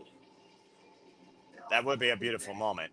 All right, well, that being said, we got a moment to breathe. Let's go ahead and further look into this. Like I said earlier, Kris Statlander, Hikaru Shida, both former AEW Women's World Champions, but to your point, Nick, both women on the outside of the World Championship picture and on the outside of the Owen. Hikaru Shida and Kris Statlander, both great accomplished women, of course, in their respective careers, especially here in AEW. Serena Deeb last faced Hikaru Shida in a Philadelphia street fight back in 2022. Shida lost that night. Hikaru Shida also lost in a bygone life against Leah Owens, also in a street fight. Kris Statlander, though, as I talked about, we've seen her take it to the extreme and beat the likes of Willow Nightingale in a Chicago street fight with light tubes, a tack side thigh, and a freaking steel chain chokeout. I'm just saying here, I think Shida is stepping into a world that she might regret. Probably. She probably is. I would love to see, I think Stat needs this. She needs this win. So you think Statlander needs to win more than Shida, personally?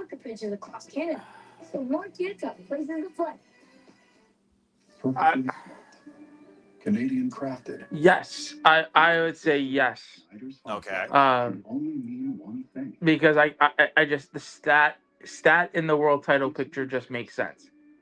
So I feel any way we can keep her looking strong and in the world title picture, is a fair one. For Shida, I mean, it's lights out. You can use this to her advantage and say that, it never counted because it was lights out. Okay, there's the trope. Yeah, you can, and then you can have Shida Has Shida ever held the TBS title? No, right? No, she hasn't. Remember, she came back and challenged Will Night for that TBS championship, lost, and basically has been on this escapade of, I feel like, denial in her own confidence when it came to forming this tag team out of coincidence just to try and find some gold here in AEW. Guys, are you okay? As we go backstage here with the lovely Lexi Nair and the Divine Dominion. Of course, the lovely, statuesque, colossal Megan Bain and Liacouras. And what the hell just... Oh! What the world? Okay, so what we just learned there in that backstage segment, if you piss off Liacouras and Megan Bain, they will incur their wrath on you, the wrath of gods. Nick, I think we got our AEW Women's World Tag Team Championship feud. Yeah. Say that again, Noah? I think we got our AEW Women's World Tag Team Championship feud after that little backstage altercation.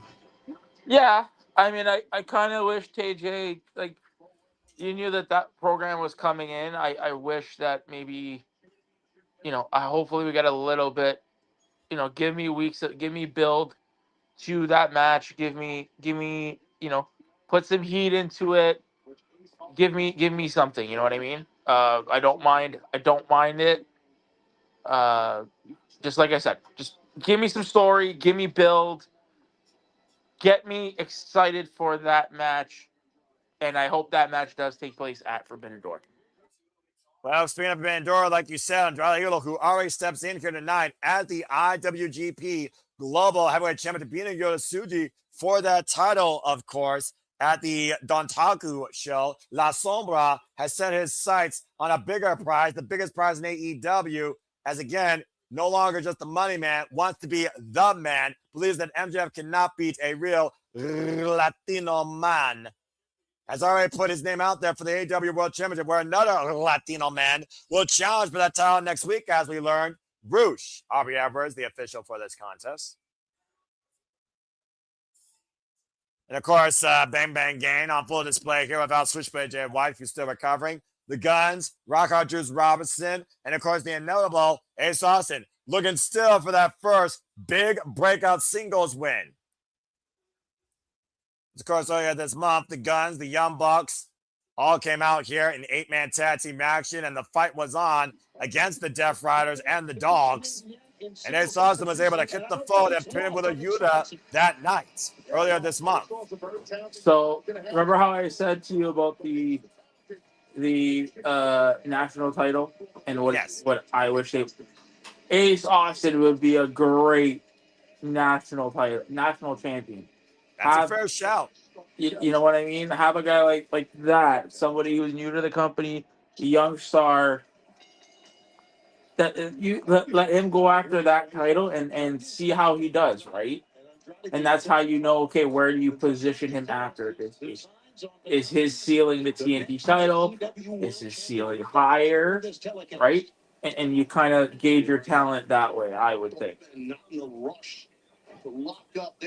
Andrade seems very calm right now, very tranquilo, despite the fact coming up a loss against Stay and Stampede, and of course putting his name out there for the AEW World Championship. Ace Austin, who's been taking advantage of all these big match opportunities, just needs to find that big singles win. Caught him with tie, fierce side headlock. And of course, Ace Austin can put his name out there to maybe challenge Andrade for the Global Heavyweight Championship with a win here. Good grip here by Andrade Eagle with the side headlock applied.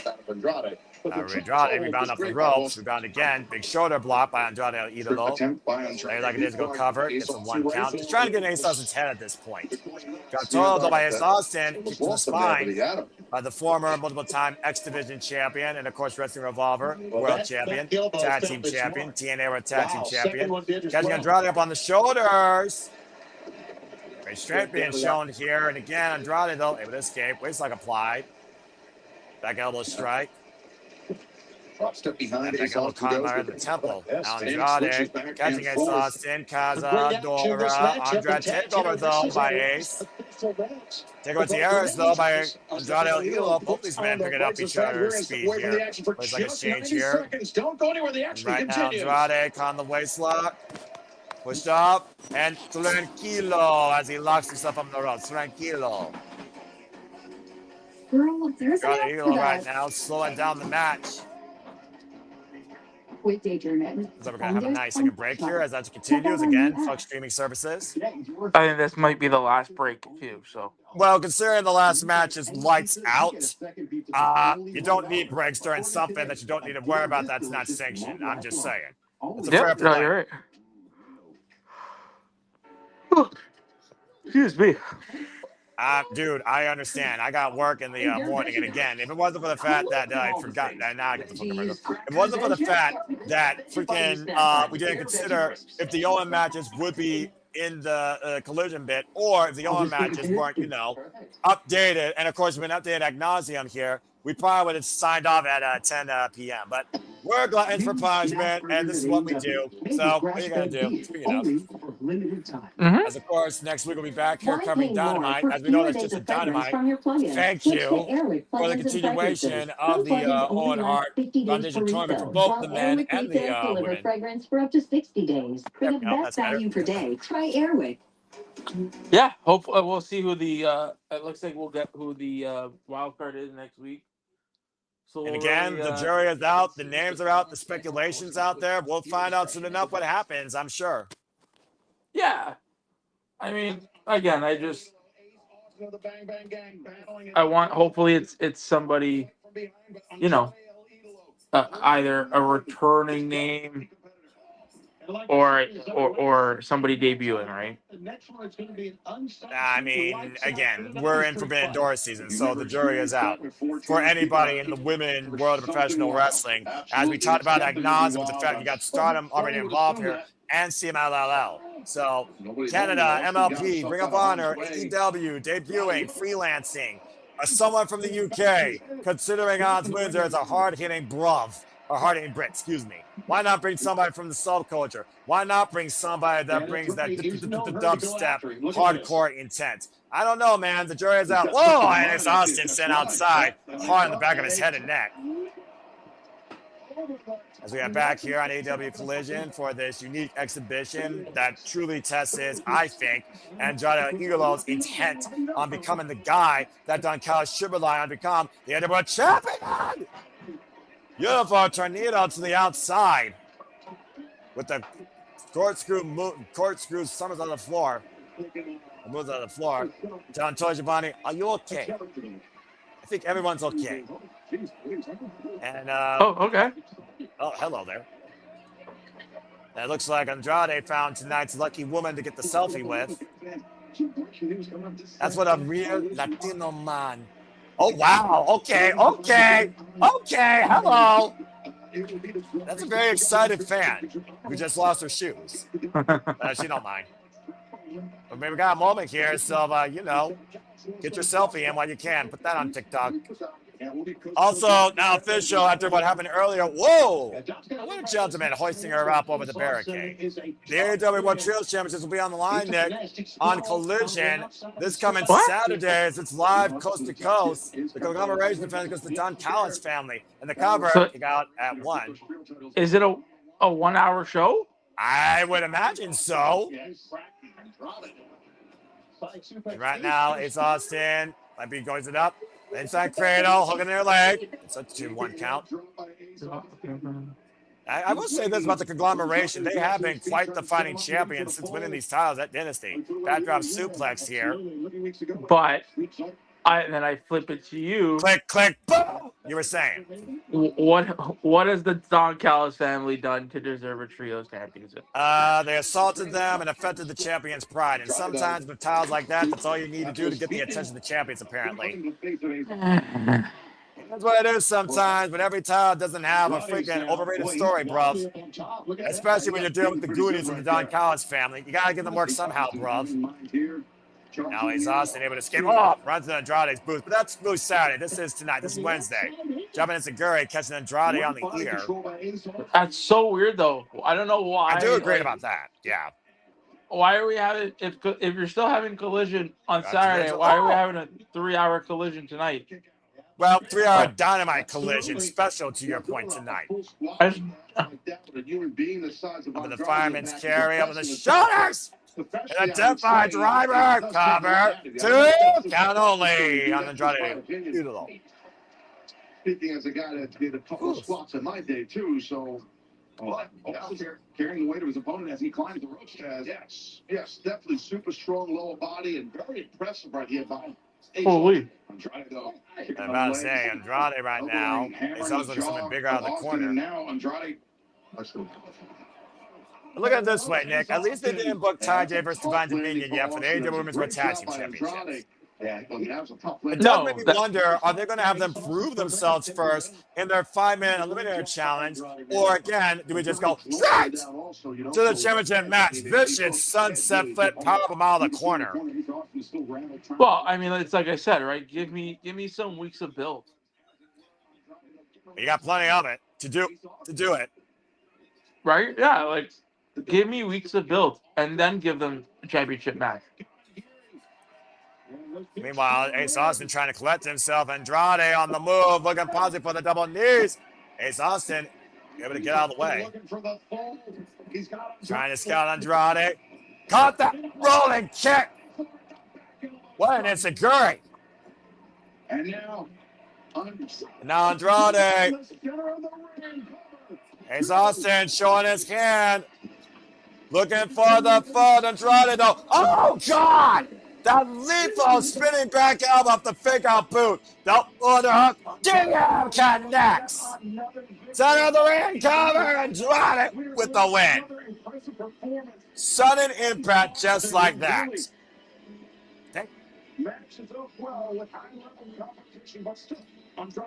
Andrade Hikaru putting a strong victory up once again, All Elite Wrestling, and put his name out there in the conversation for the AEW World Championship. Good grief. Remember me? We played words. Well, Nick, it's been a fun night with you, but we got one more fun little story to call. Dim your lights, bro, because coming up next, it's a lights out Philly street fight as Kris Statlander goes to the extreme with Ricochet after this commercial break. Fuck streaming services. Thank God. This is hurting. Yeah, we're getting into the 3-hour front over TV, and it's like, with me, I'm like, nope. But, yeah. I'm excited for this because I know Kris Statlander and Shida are going to beat the living shit out of each other, but still. Oh, yeah, I need it. I washed it with this stuff, and it's just. This is why I don't work as hard as I used to in this friggin' virtual business. I'm running out of ideas. Try Tide. It's anyway. with double the cleaning ingredients for a one-wash clean. The other stuff can't match. Test passed. Oh my gosh, I'm tired. I'm definitely going to just drop dead after this. Really Probably solid. It smells amazing. It's cleaner, whiter, brighter, and fresher. If it's got to be We got a clean, full commercial break here, and I got hiccups right now. I'm going to go ahead and when I watch on trailer quick, folks, we prepare for our ultimate main event for the entire night tonight. The AEW Dynamite collision presentation. We'll see you on the other side of this. And now for a taste of things to come.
familiar.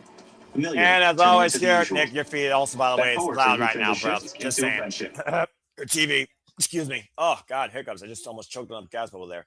And as always, there, folks, the Simple Hour Studios truly encompass, embrace, celebrate, engage, pontificate, analyze, criticize, and react to all the wrestling as we prepare for the lights to go out here shortly for what's going to be a lights out Philly street fight. Again, this match is unsanctioned. It will not count towards either woman's win or loss record. It'll be like it's not even here. But the aftermath of the physical impact is a whole different conversation. All right. And we will stay with this as long as it takes as we get ready to conclude this night's 3-hour-long premium watch-along event. And thank you for those that have tuned in all the way to the very end. As you continue to make this possible, if you haven't already, please subscribe, comment, tell a friend, and follow us at SR Studio 2024 for continued coverage for all the professional wrestling shows across all the biggest brands and independents across all things wrestling. Shout out to AEW fam. Let's do this as we wait for this show to return shortly on screen. It's main time on Collision. Justin Roberts, take it away.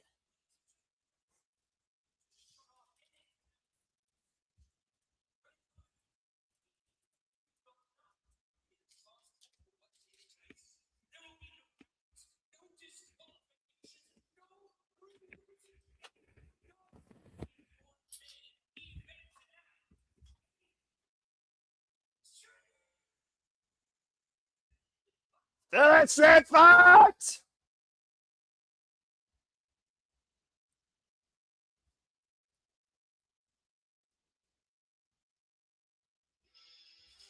Here we go, because it's Dynamite! It's just where that, damn it, take it to the extreme tonight. Kris Statlander 2-0 singles record, by the way, against Hikaru Shida under sanction matches, by the way. Of course, this main event brought to you by Simple Hour Studios. Hope that you've all enjoyed, again, our entire coverage of this entire 3 hours far away. As, of course, we are doing this primarily for the Owen Hart Foundation tournament, but due to the circumstance we forgot to mention, we have been here for the entire time. And now we have reached our main event, a Philadelphia street fight, lights out, anything goes, no counts, no revocations. Only way to win via pinfall submission inside the ring. And we will see what sort of extreme Hikaru Shida channels tonight, wielding 2 kendo sticks in the battle. Of course, a former 3-time AEW Women's World Champion. I think Kris Statlander is definitely looking forward to this one, right? Last time, of course, Hikaru Shida held this title was for 39 days in 2023 before she lost it to Toni Storm, of course, at AEW Full Gear 2023 when AEW fully became timeless. Hikaru Shida's third run, of course, came at the expense of Saraya back on AEW Dynamite 200. And this will be her third ever street fight, and she has never won one, and this will be her second one in AEW. Her last one was, of course, against Serena Deeb, and it was also a Philadelphia street fight. As, of course, both competitors have agreed that there will be no liability. Swing and a miss, and we're officially underway here. She is looking for the fences, and Statlander kicking away the kendo stick. Personally, I want Kris Statlander to break Shida in half. That's just me. There's teeing off right now. And, of course, Kris Statlander, as I said, previous street fight history, of course, beat Willow Nightingale in a Chicago street fight at AEW. Ouch! 2024, and this will be her 4th street fight in her AEW career. Second one ever under singles action. First 2 street fights here, of course, was alongside Willow Nightingale. First ever one took place on Collision, episode number 27. And, of course, they beat Diamante and Mercedes Martinez, channeling their inner Pulp Fiction that night. Shida driven face first into the apron here. And to Nick's point, this could very well put either woman somehow into the championship conversation again as they're looking on the outside of the Owen Hart Foundation tournament. And Fekla, of course, who outlasted these two, and Jamie Hayter back at Double or Nothing, pinning Kris Statlander after Shida brings Statlander with a kendo stick. And out comes the first toy tonight, steel chair. Right, the one weapon that Shida did not want. Into the head of Statlander. to break up the pinfall, to take Statlander out into and of course, double or nothing. Kris Statlander hit the Saturday Night Fever. And Shida hit Statlander in the back of the head with a kendo stick to break up the fall as Statlander was about to pin the AEW Women's World Champion the same way she won the title in the first place. And now the count up. Punch face first in the side of the chair goes Shida. It's all bets are off. I know you have to. I don't think she caught all of it though. Maybe the top of her forehead. She's Yeah, not one I consider somebody to take things to the extreme, Nick. No, it's weird seeing Shida in a. Ooh. Well, I mean, she's the one that did call her out for this, street fight. So, I mean, you might reap what you sow. And Statlander's been a constant worker, a constant player here in the AEW Women's Division. Off the runs. Oh, man! Statlander running in to the swing of that kendo stick by Hikaru Shida. That definitely didn't help Statlander's midsection, for that matter. Any shortage of violence. And Statlander now and Shida on the outside here. Of course, the fight could take anywhere inside the building. It's lights out. It doesn't matter. It might have been. And of course, the pinfall submission has to take place inside the ring. But right now, Shida right now boxing forward as if she was Rocky. What is that, an apple? Oh! Gets cord. Kris Statlander with an apple. What the hell?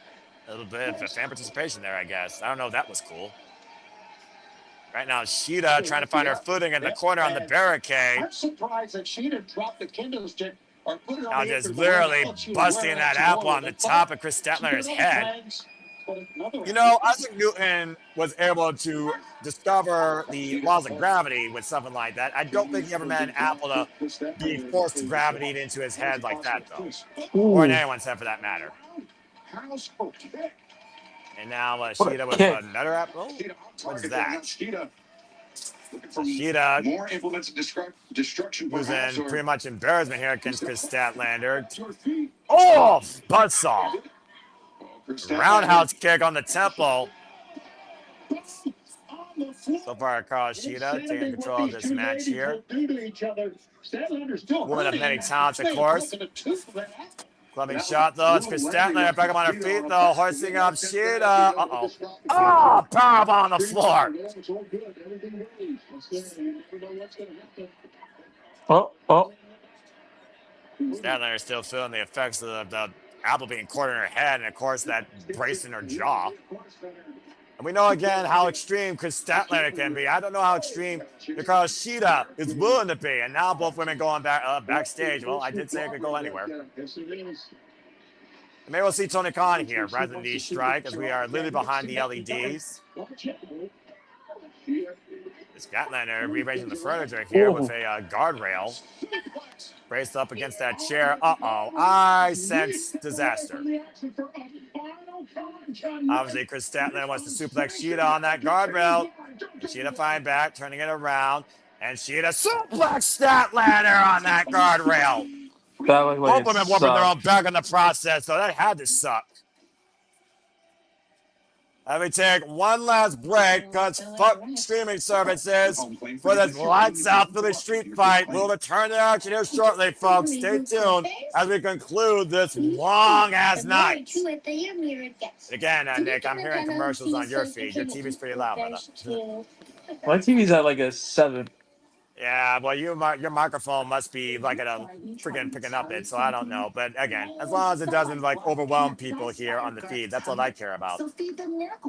And of course, Hikaru Shida, as I said, only a 3-time AEW Women's World Champion, former Regina de Wave, former Oz Academy. You might know that promotion. You've been watching Stardom as of late. Former Zendai Girls, and of course, former International Women Tag Team Champion multiple times over.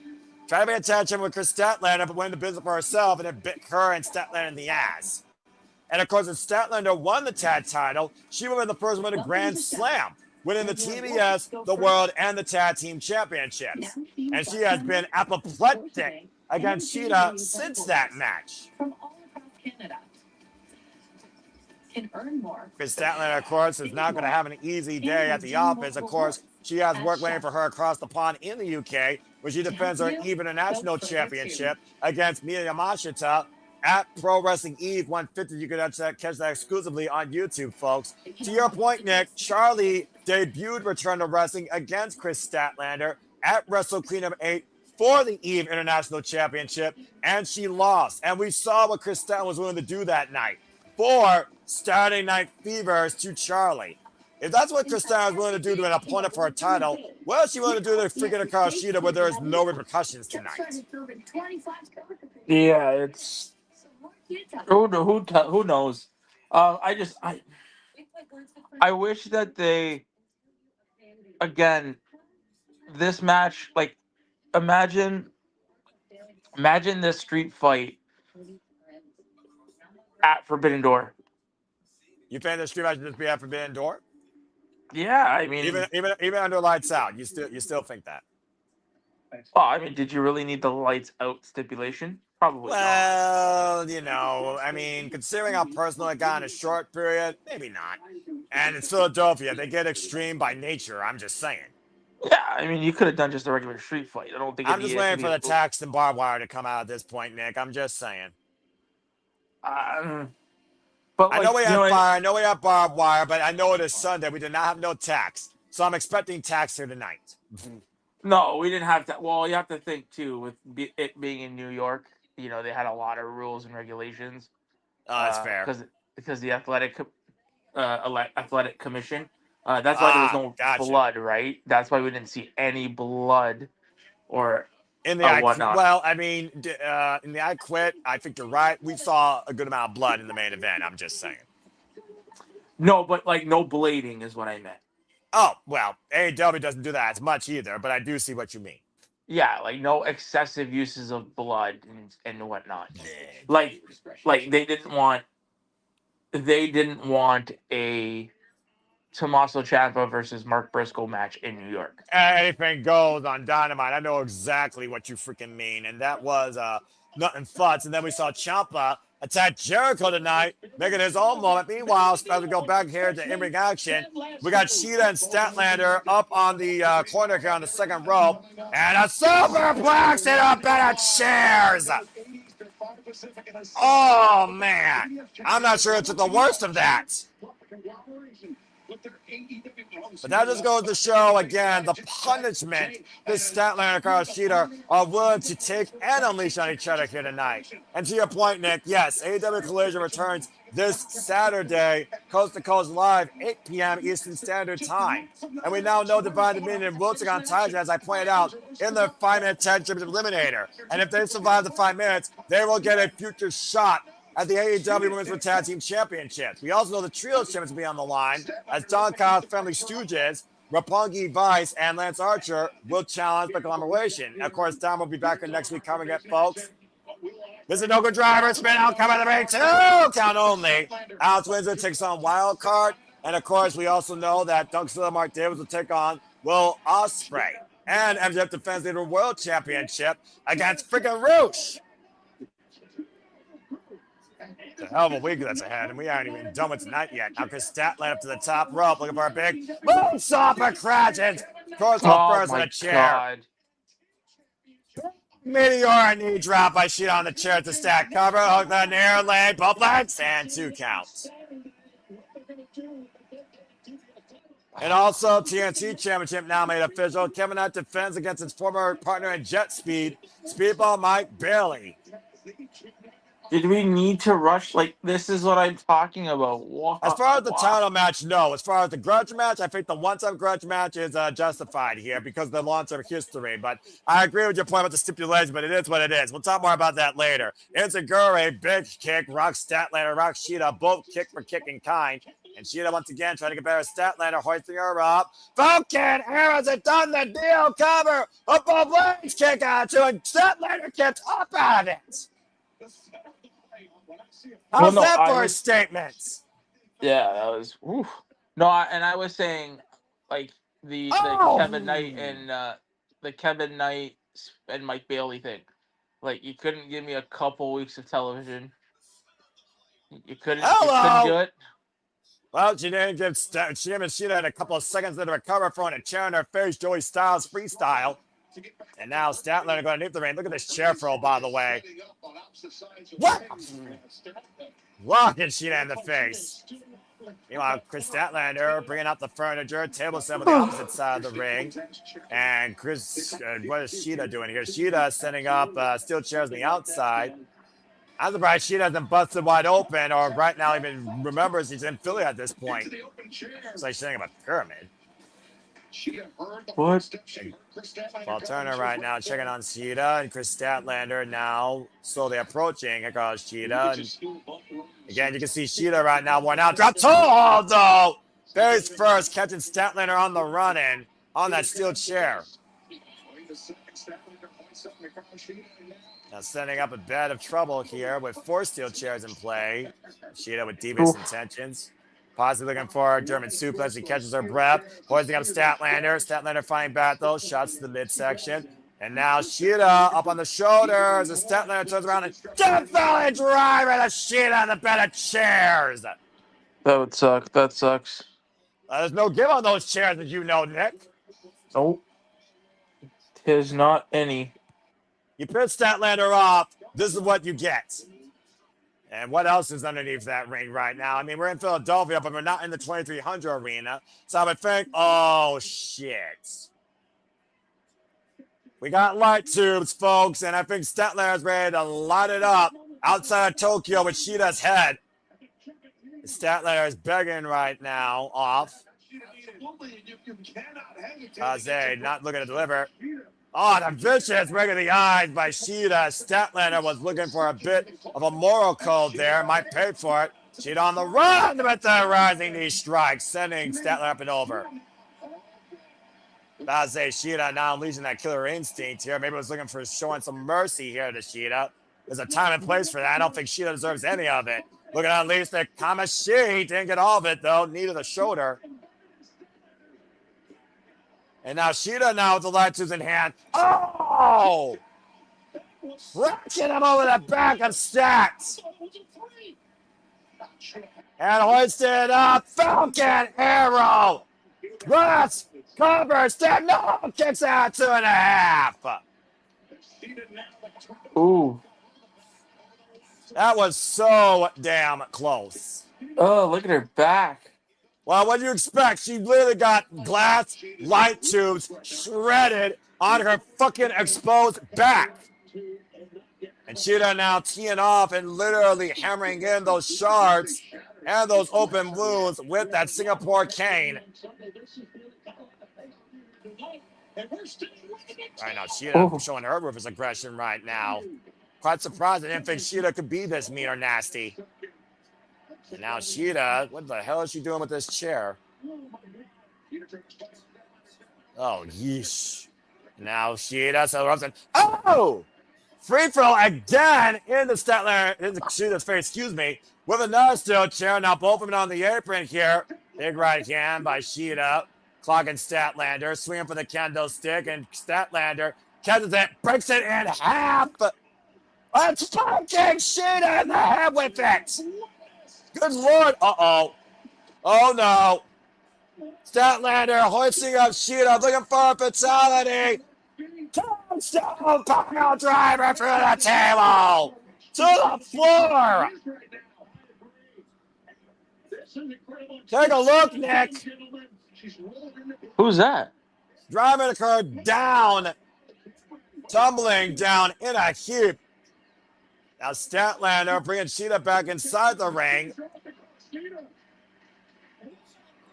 It's a hell of a match right away. Well, I mean, it's not even a fight at this point. It's, wait a minute. Is that Harley Cameron? What the fuck are you doing out here? Well, handing Statlander the kendo stick. I mean, again, Harley Cameron wanted Kris Statlander to literally help her, train her, mentor her. Now over the back, and Statlander hoisting up Shida, possibly looking for the Saturday Night Fever! 1, 2, Statlander wins!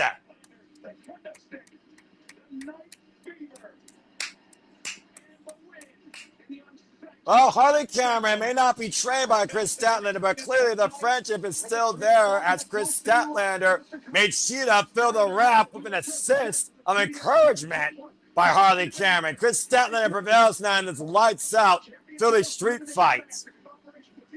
And like I said, both women on the outside looking at the AEW Women's World Championship picture. And maybe like Harley Cameron means to cover warned Statlander, you can't trust Shida. But at the end of the day, I'm still your friend. I do wonder though, Nick, does Statlander want any friends at this point in AEW? Does now she want to work with Harley Cameron? And will she choose to train or mentor her? One question and answers, but nonetheless, Kris Statlander wins the Philly street fight, lights out for Hikaru Shida. And Shida, I hope you learned a very painful but humble lesson. Again, folks, next week, the Owen Hart Memorial Tournament continues. Alex Wheeler versus Wildcard, Mark Davis versus Will Ospreay, and MJF will defend the AEW World Championship against Roosh. And we also have Kevin Knight defending the TNT Championship against Speedball Mike Billy. But for now, as this chapter and this tag team, for that matter, comes to a close, I thank you all for tuning into this 3-hour special. For Nick, I'm Noah Fox. We'll see you next time here at the Simply Reliable Studios. Until then, make a positive impact in life. Have a good night. And this has been AEW Collision and AEW Dynamite. Cut feed now. Cut feed now.